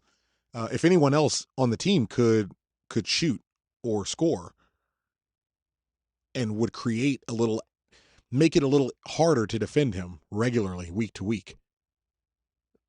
I mean, who knows where he would be? It's crazy. He is, I mean, I understand his argument of saying I'm the best player in the history of the league. And someone said, even if you don't win a championship. And it's like, well, it doesn't, your question isn't whether I'm on the best team in the history of the league. Your question is whether I'm the best player in the history of the league. His 48 goals in 52 matches. I mean, it's as a forward who doesn't play defense at all, it's a hell of an argument. At a minimum, he's the best goal scorer in the history of the league. I mean, that's kind of without question. I mean, just his striking rate, I think he has like a goal every other shot. Wow. Like this year. I think he has like, oh no, yeah, I think he has like 58 shots and he has 26 goals or whatever. Wild. I don't know if that's accurate, but I mean that's assuming it is. That is a pretty ridiculous return. I know he's currently on a goal every, let's say he's on a goal every 92 minutes or something like that.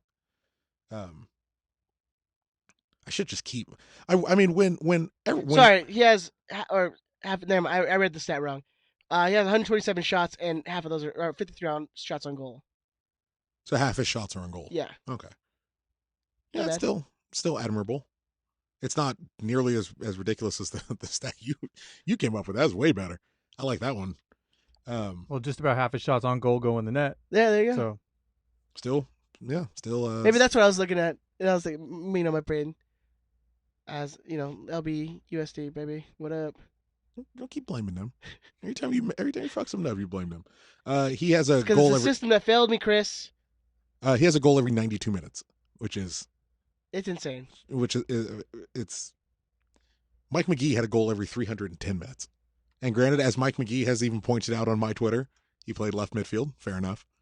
But you think about insane goal scoring. Robbie Keane, goal every 140 minutes. Carlos Ruiz, goal every 137 minutes. Zlatan, goal every 92 minutes. Ridiculous. Go on a stoppage time. He's probably getting a goal that game. Go into a base amount of stoppage time. Like the throwaway stoppage time where the ref has it, he's not really paying any attention. He's like, toss a minute on either one. He's getting a goal in that game. Like, I mean, this is something we've already known that he's good for at least a goal a game. You would assume He's got 10 goals at the last 6 games. 10. He has more than twice as much as our number 2 goal scorer in the last month. Yeah. I mean, it's insane. Oh, God. It's pretty insane. Lone Talk lineups for Saturday? If you stall, I got to go pee. Go pee. Ben will Ben, why definitely don't you read us the odds, and we'll go over your odds first. All right, our odds are brought to you, as always, by BetLASports.com. That's BetLASports.com. Make sure you mention Riot Squadcast when you go online to set up an account or when you call. All right, so on BetLASports.com, the LA Galaxy are heavy favorites at a -157. The Montreal Impact, heavy underdogs, a +363. So what's that mean, Ed? Have we learned anything yet? What does it mean? It's like with when the Galaxy are a 157, a negative 157. That means that we're. It means the you favorites. have to bet 100. Yeah, that means yes, you bet 157 to get 157, right? to get 100. So 157 to get 100. Yes, Okay. on your return. So Montreal's basically like 3-1 odds. Yeah, but they're all actually over 3.5 to 1 odds, basically almost 4 to 1 odds. And if you go to BetLASports.com, you can actually tease that up to 4 to 1 odds. If you wanted.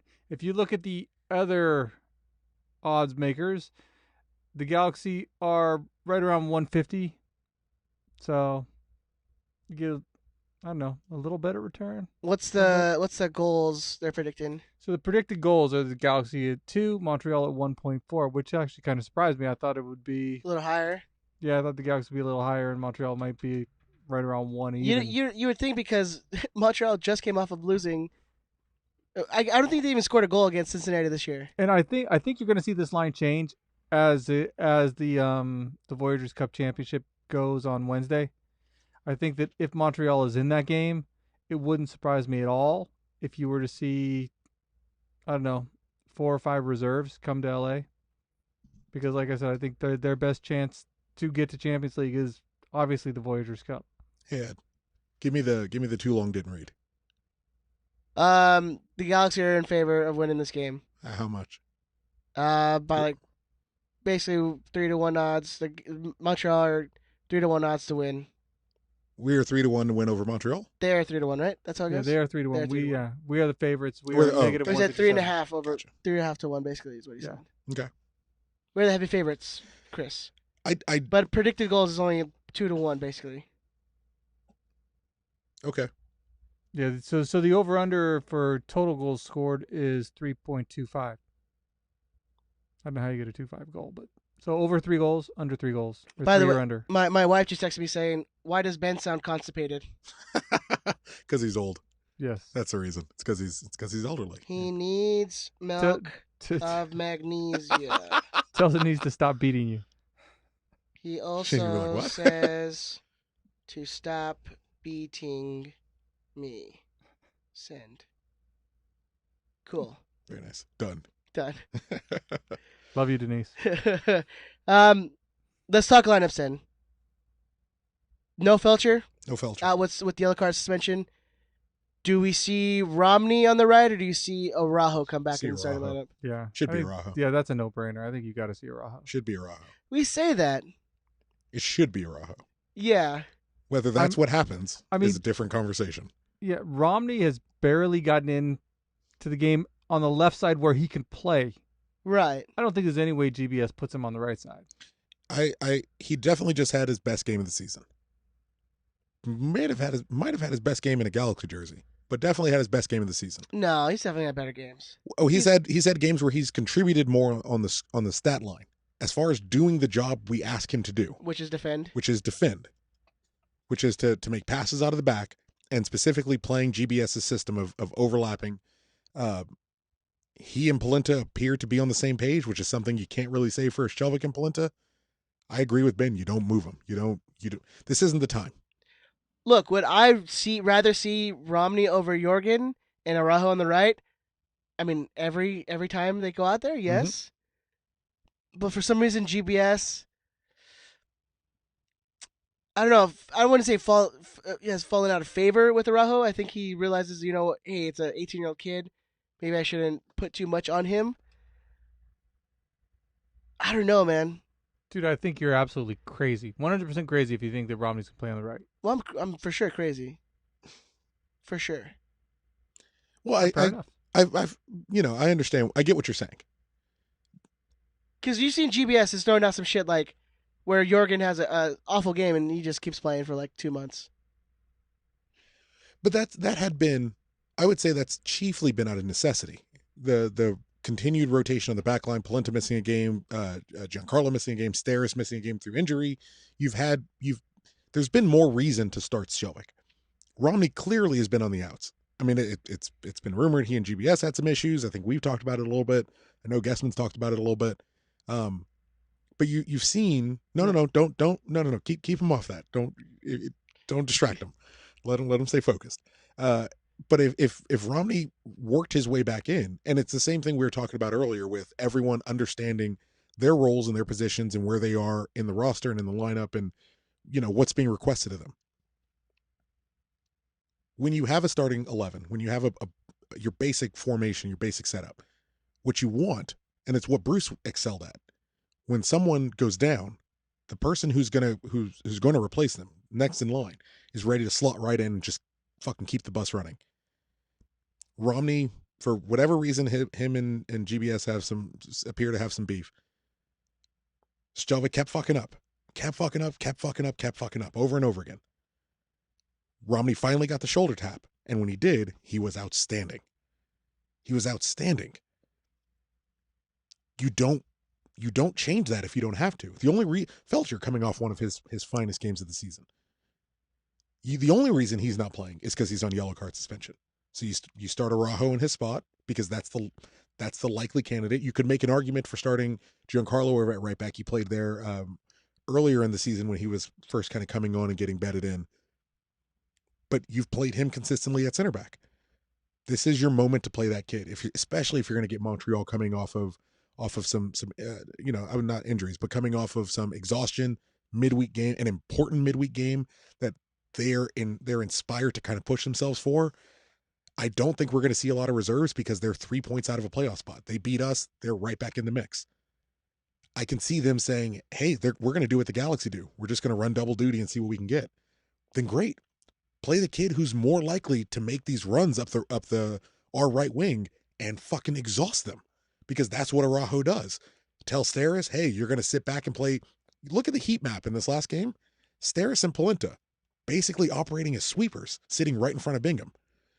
Whenever it was necessary, whenever we were on defense, one of those two are alternating, dropping back to play on the left side of the goal or the right side of the goal, almost like a Beckenbauer-esque sweeper, but infinitely less talented. You can play Araujo and say, kid, go. Because between you and Uriel, you're going to fucking exhaust them.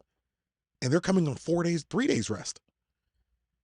There being limited opportunities and playing the way we just came off. I think the smartest thing is, in lieu of changing the system, you remove one piece, you put the next piece in, you keep on going. Oh, no, I agree. But we've seen in the past where GBS is like, nah. Right. No, I definitely see where you're coming from. Look, I agree with you. I want to see Romney at left back. I want to see Polenta, Steris, and Araujo. I like Araujo a lot. I want him to play more. Yeah.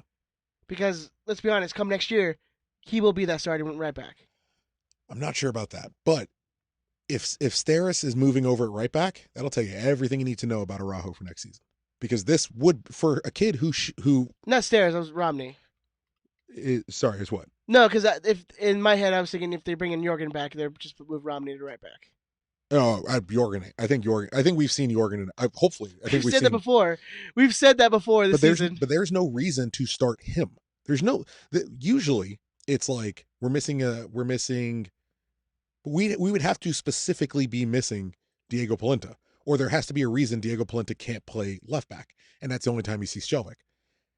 Now you shouldn't have Polenta play left back, but you got someone who is playing much, much better than Shelvick is even fucking capable of playing. Remove the one piece, put the new piece in, keep the machine going forward. I'm with you. Midfield, Fabio's still out. Don't change it up, right? Nothing. If you can avoid changing anything, and I saw, well, we would get to that in the lightning round, but if you can avoid changing anything for the rest of the roster, why on earth would you? Everything should be as long as everyone's healthy, as long as everyone's fit. Ben just thought about lightning round. As long as everything's fit, as long as everyone's fit and healthy and ready to go, you power on. This should be a moment where you explain to Ed what pointing at him means, because he doesn't know.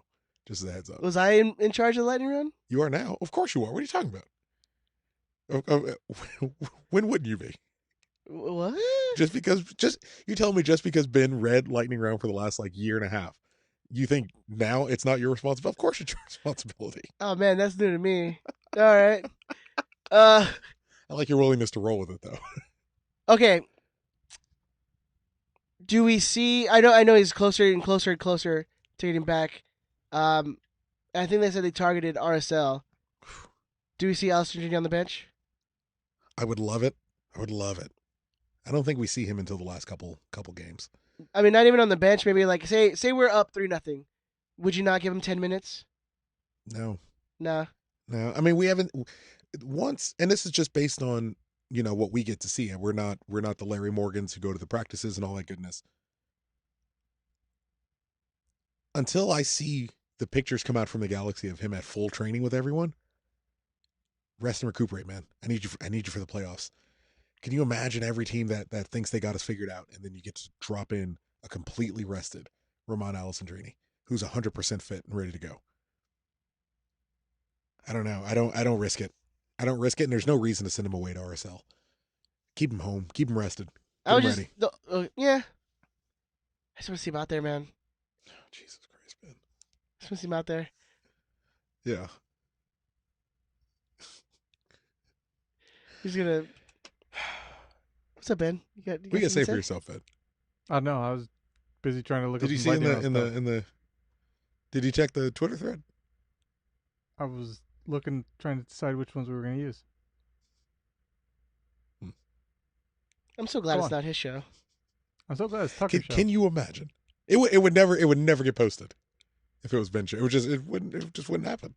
The fact that we're on the air every week just blows me Miracle. away. It is absolute miracle. I mean, that makes me want to believe in God, because it's just like, hey, the show gets posted every week. All right, maybe there's a higher power. Lord, making them miracles. Have mercy. Mm-hmm. Okay, so what's next? So we're talking Montreal. We talked lineups. Now we got to talk predictions. Did you read the email? Usually, Big Tony gives us the prediction order. I didn't see that in there. You must not have. You know what? I predicted the least amount of goals, so maybe I'll go first. That works for me. Because you both predicted 3-1 wins. I believe we both had 3-1. I had a 2-1 win. So, I don't want to feel overconfident, and I think it'd be more of a positive to come out of this game with a clean sheet than anything else, than a huge 7-2 victory. What if it was though? I mean, wouldn't it be fucking nuts? Score 14 amazing. Goals in a week. In a week, jeez, yeah. I really want to see them keep a clean sheet. So I want to go 2-0. 2-0. Yeah, I want to go 2-0. This would be a good time for a clean sheet, and we haven't had one in a while. This would be a great time to a nice solid defensive game, and being without we haven't had a clean sheet since Dallas on the 15th of August, so about a little over a month. Keeping a clean sheet, I have no idea what the date is today, apparently. A little over 2 days over a month.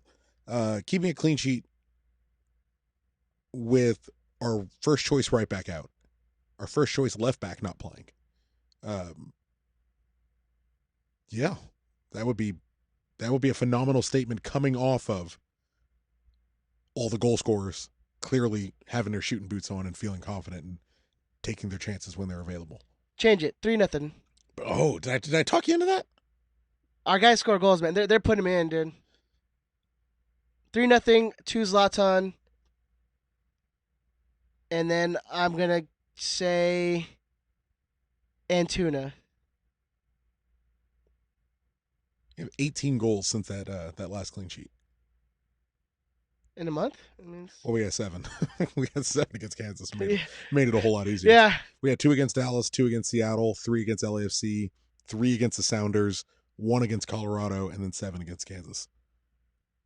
So if that math is correct, and I'm trusting that it is.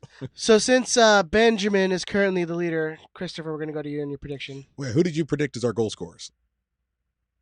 He said Zlatan and Antuna. No, who did you have last week? Do you remember? Oh, last week I think I just went 2 with Zlatan and 1 with Pavone. Okay, then I will. So I literally even had the same goal scorers. Yeah. So I will go first in that case. I am not as trusting of our back line as I would like to be. Araujo being out makes it, Araujo starting makes it a little easier for me to believe we're going to end up getting scored on. 3-1 or 3-0. 3-0. I want that clean sheet, baby. What is that top box of the 3-1? Oh, that was Eddie from last week. I am going to take 3-1. I'm going to give Zlatan 1 because at this point, how do you not select him? You know what? Try Fuck not it. not to. You know what? I'll do 3-1. You can give him another hattie, I'm aren't gonna give you? him another goddamn You're hat going to give him trick. another hattie, aren't I'm you? gonna give him another hat If it's trick. going to happen, it's going to happen against Montreal. Yeah, I'm gonna go. There's a lot of options. I'll take another prediction. Somehow that guy gets 7 goals between now and the end of the season. That's not crazy. It's not insane at That's all. not crazy. That's a goal against Montreal and then multiple goals against Vancouver, Houston, and RSL away. It's not crazy. Or 3 goals against Montreal and then just take your time against the rest. But yeah, I'll take 3-1. I'll take a Zlatan hat trick. All right. I think, Ed, unfortunately, I agree with you, which means Tucker's going to be right. I think So sweet. Unfortunately, that means we're going to lose now. I think we get a shutout. I think this is the game. I'm looking at the last couple games of the year and seeing as what do we sit on 8? I think 8 right now. So that means you only need 2 more for your 2 10. more. So I'm gonna. That's right. You're getting down to the nitty gritty. Yeah, so I'm guessing this is gonna be one of them, or at least I'm gonna call this is gonna be one of them. I like your original scoreline though. I like it 2-0. I think that some of the Galaxy players like Leggett, he shot his wad. He's done. He's not scoring again this year. Probably Corona, same thing. Well, his first goal, by the way. Yeah, I know. So that's his first and pretty- only goal? Yeah, he's Shot done. Yeah. that nut. Shot He's it. all done. Yeah, He's done. That's Ben, man. He shoots just So, the one. Hey, Well, he Get shot that it. He sleeve, shot it in homie. like a gangbang style. So Did you see the video of or the meme of they do the little girl, the white girl in the porn, no. and it's her with a Kansas City face on, and then it's like 5 black guys Oh, with a no. galaxy crest over the top. Sorry, Ben. I apologize. Continue. Yeah, how do you continue from that? Look, that's your business.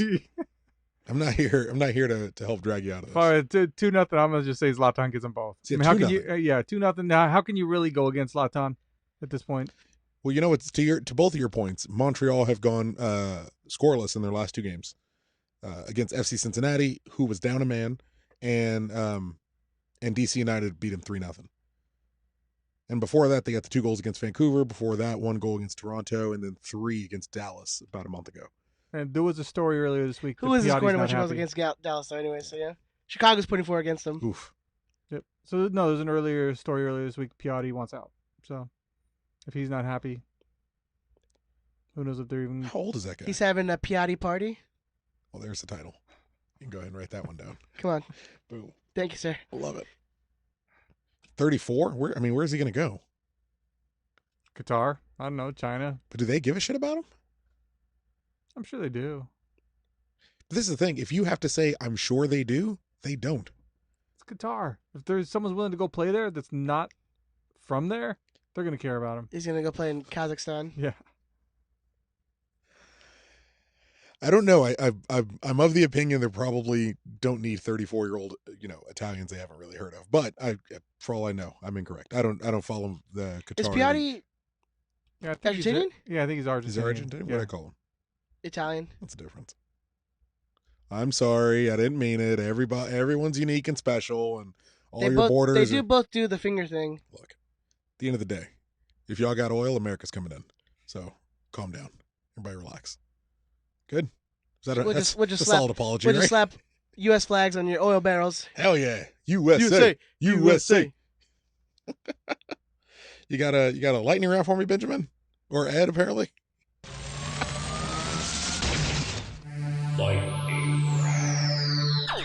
Pew, pew, pew, pew, pew, pew. Always miss that. I miss You that. want to do it, Ed, or you want me to do it? You can do it because I have nothing pulled up.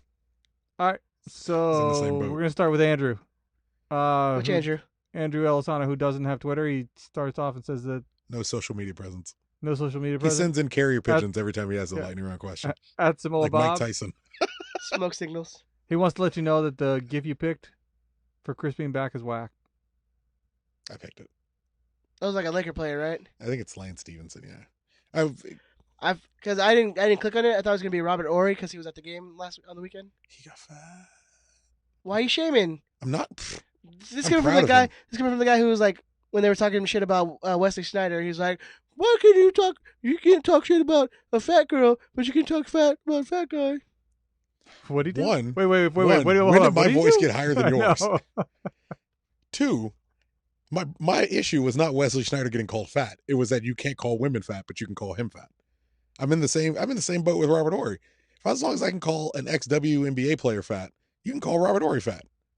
I'm willing to call an ex-WNBA player fat, so I can call Robert Ory fat. It's cool, man. He won me championships. You know, cool. It's cool. Get your cheeseburger, man. You deserve that shit. Just like Wesley Sneijder. We all good. Big shot, Rob. We all good, baby. Don't even trip. I'm getting a cheeseburger tomorrow. That sounds good. Don't even trip. You sweat cheeseburgers. Jose Weird. Orozco was like, I didn't know Chris sounded like an angry black woman. Oh yeah, I was bobbing my They're head just- too. They're just called black women, I, for the record. It's cool. Yeah, I can yeah, make yeah. that joke. It's fine. that's why I left. Yeah, you're good. Racist. It was really weird that you called him like Almadea though. That was really strange. I fucking hate Tyler Perry. I want to choke the life out of him. Hallelujah. Terrible. Go ahead, Benjamin. All right. So Jeff in 109 wants to know: do we play Pipo on the right, or do you go with Araujo? Do you trust Araujo to cover Piatti? I'm kind of over the Gonzalez thing. Experiment as a whole. Yeah. It's he's had a harder time acclimating to MLS. There's Polenta. there's numbers that back that up that he probably shouldn't be on. We Sorry. defensively we're not better with him on the field. You know, the benefit would be if you start people in the middle, then you can move Polenta out to the left. Which is ideal. Sorry, Jamesy was I can't say that. Jamesy is being difficult in the group chat. Dying over here. But if you play people at center back, you can play Polenta at left back, which removes Romney, it's more that it puts your first choice left back, because right now Polenta is our first choice left back. Puts him on the field, but there are stats and numbers to back up Pipo not being the best option defensively. And if you guys are praying on a clean sheet, you probably want him on the bench. Would you play Pipo on the right? No.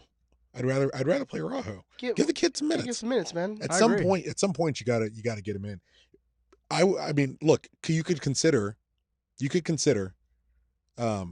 starting Araujo, and if he's having an issue, then you sub him out for Pipo. But we've chosen, when Araujo's had rough weeks and when Felcher's had rough weeks, we've chosen to play Gonzalez at center back. If he's your center back going forward, unless there's an issue, you start the right back. I'm always of the opinion you start the person who specializes in a position. Yeah.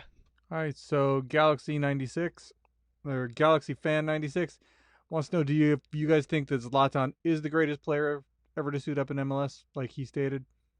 I mean, absolutely. Tuck, what do you think? Okay. It's Tucker's show, so really he's the one that counts. Sorry, Ed. He genuinely gave you like 4 seconds to get your entire Lightning round. your entire I guess that's response the out. definition of lightning round. I guess. Yeah. Oh, that's fucking awful. Tuck, your turn. Playing ability, obviously. Until Ronaldo or Messi come into this league, he is the greatest player that's ever Yeah, played I mean, in MLS. raw ability, clearly. You know, Does he need to win a cup to have that title? you need to win a cup to be a legend. If they're going to call you a legend of the team, you're going to call you a legend of playing for the Galaxy. You got to win an MLS Cup. You've seen those legend videos. But no. It doesn't take that much. But as what do we say as a supporter driven podcast, what do we say regularly? The people who make those videos, the people in charge of those videos, the people who determine the labels of legends for these guys, they earn paychecks. They are employees. They are stewards. Yeah. They I was gonna say stooges. but you, the fan, the person listening, the person tweeting or buying tickets or buying scarves or whatever, you are the Galaxy, you are the club, you are the organization. The people who decided Steven Gerrard by signing a contract was a legend of the LA Galaxy. Giovanni Dos Santos, by signing a contract, suddenly became because as a fan, you should be so blessed just to have this person gracing the field. And you're so lucky to be in the stadium while Giovanni Dos Santos runs on the field for the Galaxy. No, you earn it. Here, you earn it. I think it's like Portland, you want to be a legend for showing the fuck up? New York, you want to be a legend for showing the fuck up? That's their business. Here, where Cienfuegos wins cups, where Kobe and Landon and Keane win where if Brian Jordan has more MLS cups than you, I struggle to call you a legend. If Jack McBean, granted he's got a bunch, has more MLS cups than you, if David Jr. Lopes has more MLS cups than you, I struggle to call you a legend on the Galaxy. Zlatan is an outstanding player, arguably the best player who's ever been in the league. At a minimum, you can make a conversation for it. 48 goals in 52 games for a forward. Come on, let's be realistic. Probably not a legend yet. The goal scoring is legendary, and I would certainly, for me, you got to win a cup. But I would understand someone making the argument that Zlatan's. Yeah, I mean, I would argue. Wait. Is this really where we're interested in what Chris has to say? I'd argue that the person who has your single season goal scoring record probably can go down as legend. I'm fine with that. How about his feats against LAFC as well? That first game alone, that first game by itself. But again, I understand someone making the argument based on, and it goes back to my original issue with Gio and Gerrard and Jermaine Jones. Who?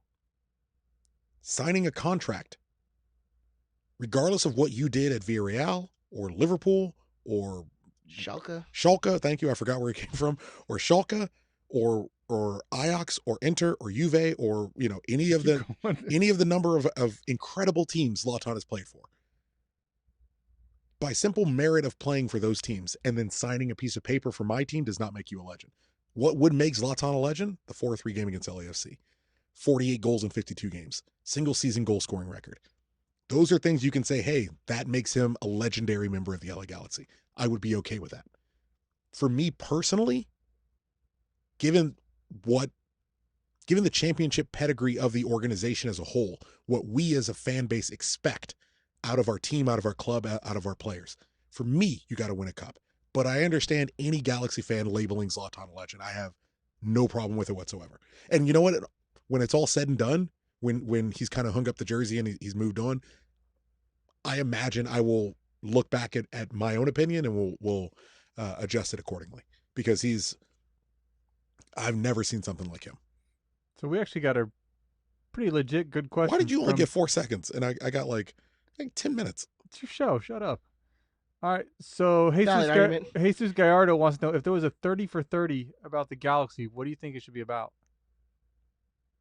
How we kept pushing the league forward and saved the league. Say you have to pick a specific thing. Yeah. Well, specifically, I guess the most exciting times would probably be. The first thing you'd probably be doing was like the Beckham era. Yeah. It's got to be Beckham's. I think the book, the Grant Wall's book, and the tension between Beckham and I still haven't read that. The tension between Beckham and Donovan. It's not great. And you know what's better about that book? I got shit for you that's not in that book. I'll tell you about. That's not. I got better information than Grant Wall about that book. I bought the book at a thrift store for like $3. Yeah, it's not great, and it's great. You're supporting Grant Wall. Fuck that dude. Well, more supporting like the store that bought that book. Especially since it was like probably like a Goodwill or something like that. They should know better. It was like it's thrift books. So that's it's a good cause. You bought a shitty book for cheap. That's where I get all my books from. Honestly, it's gonna be the 2011 MLS Cup final. What I would, even if I had to pick what I would like it to be, it would be the Beckham circus, the signing, the circus, him trying to leave, him coming back and fans being vocal about their sentiment. Well, I think that's why you do 2009 and 2011. I think you can't, Because you'd probably struggle to do the 09 without covering the 07 and him joining and all the craziness that brought us to and that's that what I'm point. saying. I think you do the whole like his whole era, because whole you circus? have so much in that time frame, just like 07 to 08, you know, him coming in injured and just this, I mean, just absolute media circus. Well, you started To with 09 where we have failures, and 010 you have failures, and then finally you have the victories. I think you started with Real Madrid saying, "Hey, we're done after this contract. Like after this term, we're good," because Beckham was still on. If you remember, he was still on Real at the end of the first Galacticos era when they couldn't win a trophy to save their life. He signs for the Galaxy, and this is it's one of these weird things that are just like etched in my memory forever. Signs for the Galaxy, and they're like, "Well, how dare you choose to leave?" And then they threw him on the bench, and then their season just goes into the absolute tank. Yeah, not just the bench. Didn't they like send him to the He was U21s or whatever? He was banished because how Yeah. dare he leave to Major League Soccer when Real Madrid decides when you get to leave. You don't get to decide when you leave, even if you're David Beckham. And then their season tanks, and they have to bring him back and apologize to that guy. And he almost single-handedly, just passion and grit. It was the Beckham that I was excited was coming to the Galaxy. Drove them onto a La Liga championship, and then comes to the Galaxy. Real Madrid attempting to having their lawyers go over his contract with the Galaxy because they wanted to try to get him out of it because he was playing so well for Real Madrid. That's where you started. You crescendo in your second act in the 2009 AC Milan friendly, where Galaxy fans so enraged at the blatant disrespect, and both U.S. media and England media not being able to comprehend the fact that we as fans don't give a shit that you were famous at Manchester United, that we as fans don't give a shit that you scored a goal against Greece in the World Cup qualifier and you're this big. That doesn't have fucking shit to do with me, man. You know what I want you to do? I want you to beat Colorado. I want you to score against Preston Burpo. That's what I care about. I don't care that you beat Brazil. That's irrelevant to me. Oh, what a name to bring up too. I got you, man. I don't care that you beat that. You got some backstory with Argentina that you somehow rectified, and everyone. It's irrelevant to me. I got death threats. I don't care about any of that. It doesn't matter. You know what I need from you? I need you to stop Sasha Victorine. I need you to stop Breck Shea. I need you to not have 3 goals go past us in the first half of the 2010 Western Conference Final, because those are the things I remember and those are the things I care about. That's your second act. And then your third act, it concludes. And you could argue that it should end on the 2012 MLS Cup Final because that was his final riding off in the sunset. Maybe that's where, screen goes black and you do the little text at the end. Beckham re-signed for 1 year and rolled over, Galaxy repeated. For me, what sporting wise, still the best moment of my life in a sporting sense, concluded on a rainy night, the 2011 MLS Cup Final, where Beckham finally got to raise an MLS Cup. And not only the Galaxy, but the league as a whole sighed a breath of relief because we, as a country, as a sporting country, for what we were doing, as a league, they couldn't have Beckham not have that picture. It is the most important photo in the history of the league, is the day Beckham got to raise an MLS Cup. It ain't right. It probably shouldn't be, but it is. And that's the breaks, because everything that came after it happens because of that moment, happens because of that picture and that image. It would be but fuck ESPN and their fucking LAFC documentary. So put it on Fox. But what's that guy who does the Civil War documentaries? I'm Ken Burns. Ken Burns. Give me a fucking Ken Burns. You know what? I want to give my plaudits to ESPN. I'm so glad that they have that ESPN documentary because we get to see every time, and it's etched in history, their pain after that 4-3 loss. Thank you, ESPN. Love it. I will forever love you because of that. Yeah. What's their goalkeeper's name? Tyler Miller. And him almost in tears. Yeah. I love it. It just keeps happening. It keeps happening. It happens every year. It just keeps happening. I love it. If I can spin off on that question quickly, if I'm picking a 30 for 30 moment for ESPN to ever do a documentary on the Galaxy, it should be the 2014 Cup. It should be AJ's child passing away and being able to put a focus on his foundation and his charity, and how Landon, was retiring and walking away. The greatest soccer player in the history of the United States was walking away and retiring. We really weren't sure whether Bruce was going to come back. There was this big narrative, kind of the last real championship hurrah, even though I think Robbie made it to the, I want to say he made it to the semifinal, Western Conference semifinals the next year, where he got eliminated on penalties. I think it's Colorado. But it should be that 2014 season where it was the end of a dynasty and it was the end of an era, and it was, it forced this big retooling and this big change. That's what I would love to see one about the 96ers too, man. Just what they went through. Oh man. Early, yeah, there you go. Do a 30 for 30 about 1996 Major League Soccer. Cover everybody, cover it all, because I mean those are all things that need to be captured.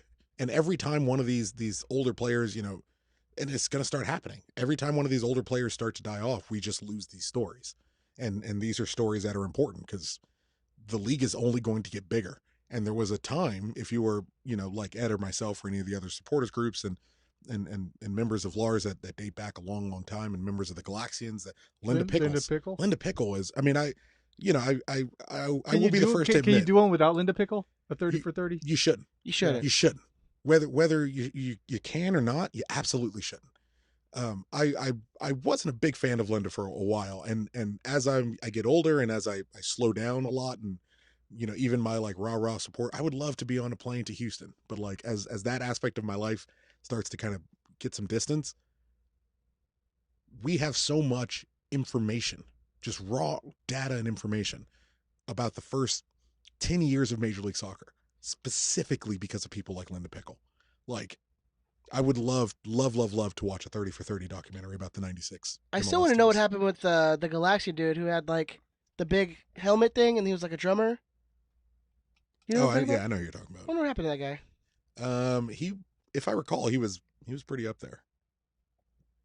Nah, it was that old. I'm not saying he was up there enough to like 30 for 30 on Galaxian dude with huge like galaxy helmet thing he would. Yeah, it was like a solar system, right? Yeah. I know who you're talking about. Yeah, do that one. Excellent. All right, thanks to everyone who sent in questions. Ben's not going to read. Yeah. What's going on with you? Where are you at? Is it just I'm school? good. No, I'm good. Yeah, I'm tired. It's 11:30. There weren't that many good ones either. Did you check the Twitter thread? No.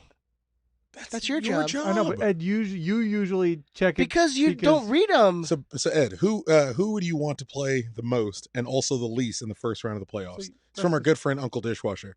Also, where does the SKC game rank for the most fun wins to watch at the Victoria Street Park of all time? I mean, fun. I've had some fun games at that stadium. 5-2 against Chivas. That's 4-3 against Chivas. Hits keep coming. What was it? It was like 3-2 against Chivas, where we came back and like Gavin Glenn scored 2 goals in like the last, like in stoppage time. I mean, obviously MLS Cups. I mean, it's got to be top 10, I guess. It's up there. A big beat. I heartbroken that I couldn't make that game. For me, I would love of the moments. July 20. No, could have been 24. May 2008. Beckham's 70-yarder against Kansas City. Good old Kevin up Hartman. in the rafter for there. Good old Kevin Hartman getting chipped. I mean, I would quote the running part of him, like trying to get back. He does the best he can do. He did the best. Bless his heart. Bless his heart. And for me, really, any game that Ed was on drums and Andrew was in the capo box, that's number one for me with a bullet every single time. You guys got a chemistry, man. There's this love and this respect in your eyes that can't be duplicated, can't be replicated. There were good times, man. There are good times ahead. It'll only get better. Our friend Nestor's like, I'll buy you some tickets if you go back on the drums. Is that something to consider? Hey, man, you do it, I'll do it. Okay. Anyways, I love it. I miss it. I miss going up to Copper Box and doing the drums. 14 months. 14 months and 3 weeks, and I'll be right back to work. Oh yes, we do have a slice of bacon. Let me bring up the email. I forgot about that. Thank you, Jamie, for sending us that. I know it's you're busy during the day, and we really appreciate that. You and Big Tony, we really appreciate it. Hashtag Tam for Ed. Wow. He's that targeted allocation money. Get you some season tickets. I'm- That's only for bringing in new people. That's where you fuck up. Yeah, that's where it's. You get that game. I got gams, baby. Games for days. All right, with less than a month to go, 2nd through 8th are still only separated by 6 points. The Galaxy have found their place back into the playoffs, but with 4 to 5 games remaining for each team, nothing is certain. While the Galaxy should make the playoffs, it might be time to give up hope for anything better than 4th place.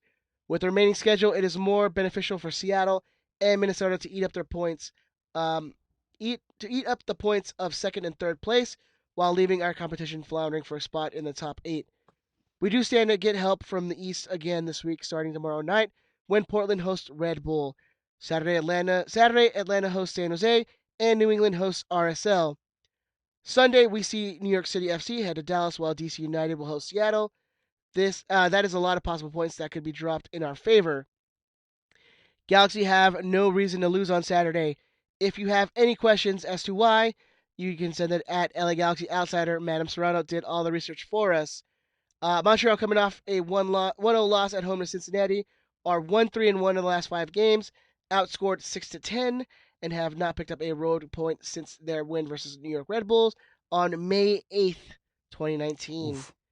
We'll also be on short rest as they host Toronto FC tomorrow for the Cascadian Championship. On a side note, she's working on a long in-depth of the remaining schedule for each team. She just hasn't had time to finish that writing yet. But it's crazy how many points we are waiting. Sorry, it's crazy how many points we are wanting Kansas City to take, because it could honestly launch them into playoff position. MLS is whack. I just see Ben look up at me, and he's in his eyes. He was like, "This is the reason." He's like, "This is the reason." Anyways, you can read the full thing on our website, riatsquadcast.com. We have the full slice of bacon that will be posted up there. Again, thank you, Jamie, for contributing to the show. Really appreciate that. There is a really quick lightning round question in the live chat at the moment. Fully healthy squad scenario. Who do you start? Favio versus the Leggett, Corona, Jonathan trio, and also Antuna versus Alessandrini. Go with the hot hand. I mean, I think that's with Drini. I mean, if he's healthy, I mean, you kind of have to start him, right? Yeah, but I'd want him to come off the bench for 1 or 2 games. He is saying fully healthy. So fully healthy is presuming everyone is 100% match fit, 100% conditioned, not injured, no card suspensions. Everyone's healthy, everyone's good. Who are you starting? I'm definitely starting Alessandrini over Antuna, but I might start Antuna over Favio. I don't think I would. I see where you're coming from, but where would you play Antuna? That's the thing is, because Favio, he plays that tip of that triangle in the center midfielders. He's a more successful Gio. Yeah. It's where you would have wanted to play Gio if he was healthy and cared. But I think with Antuna, if you played him in that position, he could make back post runs or run off of Zlatan, which I think he would do better than Favio. Yeah. Because I don't think Favio doesn't really get in those positions where, if Zlatan's making a run to the far post or near post, that Fabio's not making that opposite run to try to maybe pick up a secondary ball or anything like that. You really don't see that coming from him. He kind of tends to stay back at like the top of the box. Yeah, I mean, it's something we spoke about earlier on the show. Like, I tend to default to playing a person in their preferred position, all things being equal. For me, all things being equal, I play everyone's healthy, everyone's good, everyone's ready to go. Pavone on the left, Zlatan up top, Alessandrini on the right, Favio in the middle, Jonathan and Leggett in the middle at the center mid role. I think Jonathan does more than enough defensively to kind of cover without needing that third center midfielder, and it's always an option to, you start a game blitzing, start a game with all your best pieces on the field, blitz them, go after them. If it's not working out, we already know who's coming out. Favio's going to come out for the third center midfielder, clog up the mid, drop Alessandrini and Pavone back to play a little more defense, get a control of that midfield. If you need it, you can drop Jonathan a little further, into a more defensive role to kind of control and just outlet the balls to the wings and go after them. And then I don't think having Antuna as a bench option is that bad. It's great because say Pavon's not having a great game, you can take him out. Say Alessandrini's not having a great game, you can take him out. Say Corona's not having a good game, you can take him out. It gives you say Zlatan's not having a good game, you just keep passing the ball to him anyway. It gives you a bunch of different options. And when we're all fully fit and healthy and rested and good to go, we got a lot of options. It's just a matter of getting to that point. All right, I think we're done. Anything else you guys want to talk about? No FIFA? Damien's birthday tomorrow. I know, man. It's going to be Damien's a one year already. tomorrow. Hey, you know what? And Fucked congratulations to you two. 3 years, man. Yeah, we hit 3 years this week. September 14th, I believe. That was insane. I saw that pop up on the memories. Yeah.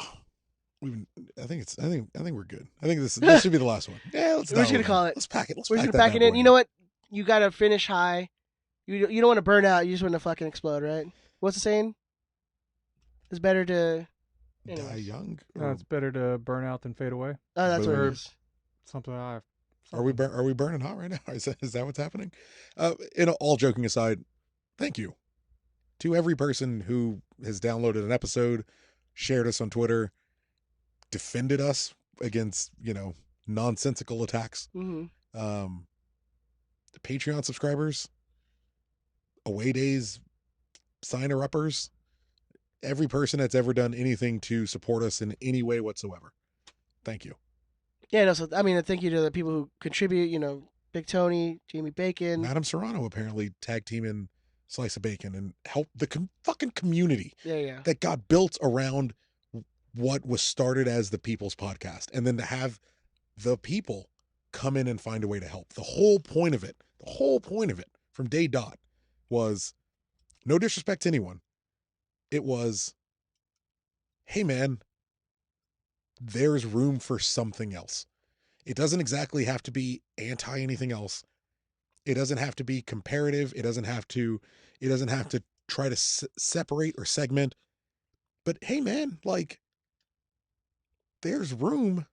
And I think in our second episode, I'm like, if you like this, or if you like Corner of the Galaxy, or you like LA Galaxy Confidential, or you like LA is Our House, because back then there wasn't a whole lot else, grab a microphone. Twitter is free. Facebook is free. I think that's been our biggest achievement, is showing everyone that you can do this, because if two idiots like us can do it, literally everyone can do it. Yeah, it's if we don't say the thing you're looking to hear, if you have an opinion that's in direct contrast, well, fucking sit down in front of a microphone with your idiot friends. Because at the end of the day, I did this so that I could sit and talk to Ed once a week because I was 1,000 miles away. Yeah. And then, I mean, and on that point, when it's a big shout out to our wives for, letting us do this. letting us, take time away from, us spending time with them to, do this stupid little podcast. Thank you to Denise for reminding me about that. Yeah, it's well done. Well, no, I mean, look at. But no, in all seriousness, we spend.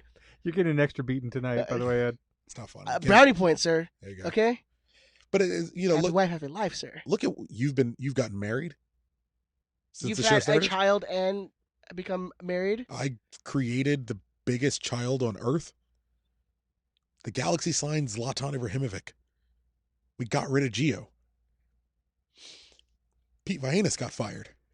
Klein somehow still here. Well, he was demoted, and then got let go. He lost his parking spot. He lost his parking spot. Bruce Arena moved on. Ziggy passed away. The things that have happened in the war. Trump is president. Things that have happened. In the 3 years, we had Jermaine Jones, we had Steven Gerrard, Keane left the team. Zardes left. Zardes left the team. AJ left. The AJ tribute show. That seems way longer than 3 years ago. Yeah. I was in Oregon. I said, what the hell was I doing in Oregon? You know how many white people live there? Not the good kind. The questionable ones. I mean, they're all questionable. You never take your eye off of them, really, Yeah. is what it comes down to. We got Ben. Ben came on as a producer. For better or for worse. And then stopped doing that. And that's his prerogative. Now he just hangs out and listens to the show live in person. We all have our traits. Listen, just use that loosely. He plays what's it called? Words with Friends while we record. But he hits the buttons. He seems more like a brick breaker kind of guy. Oh, like where the brick moves. You just unblock me. Yeah. No, I don't think anyone who's blocked you plans on unblocking you anytime soon. You just stay nice and blocked, man. Benjamin, you want to hit that closing theme? Thank you to guys. everyone. Thank you, and especially thank you guys for listening and sharing. We appreciate that. That is loud. Benjamin, where can they find you on the socials, man? Someday, yes. No, that's not for another 12 weeks either, by the way, Chuck. That's someday. You can find me at DT Radio Ben on Twitter. You can email the show at Riot Squadcast, or you can contact us through the website. We have a contact page there. Go see RiotSquadcast.com. And that's where you can find all our social medias. You can find our YouTube and everything like that. Christopher, where can they find you on the socials? At ZeroCool138 on Twitter, Goodreads, Untapped, and The Gram. And the Gram. The Grams, yeah. Wish Damien a happy birthday tomorrow. I'm gonna post I'm not gonna lie. I'm gonna post an incessant amount of pictures about it. It is my. And I will double click them all, baby. Click them all, double tap hard. It is my son's birthday. It is the greatest day in the history of the universe. So, have a good day. Have the greatest day you can have. But thank you for downloading and listening. Thank you for sticking with us for 3 years. I appreciate it, and I love you all. You can find me on Twitter and Instagram at EdTheZombie13. You can find the show on Twitter, Facebook, Instagram, all of it under Riot Squadcast. Make sure you're liking and sharing the posts, especially when the episodes go out and we post those. The greatest thing you guys can do for us is sharing that thing and getting all your other friends to listen to our 2-hour podcast that we have every week. If you want to listen live, we're live every week, usually every Tuesday. Tuesday on Facebook, Instagram, and here on youtube.com/Riot Squadcast. And thank you to everyone who comes into the chat. You guys make the show so much more fun. And sometimes a little bit more distracting. A little distracted. But we love you guys so much. Thank you so much. We will talk to you guys next week. On that note, I love you. Bye. Bye.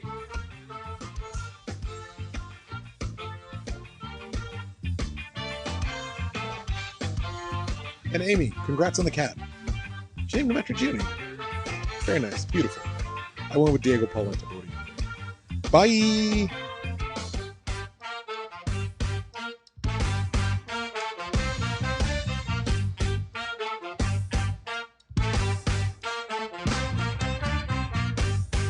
Fuck you, Brian. Suck a dick, bitch. Woo!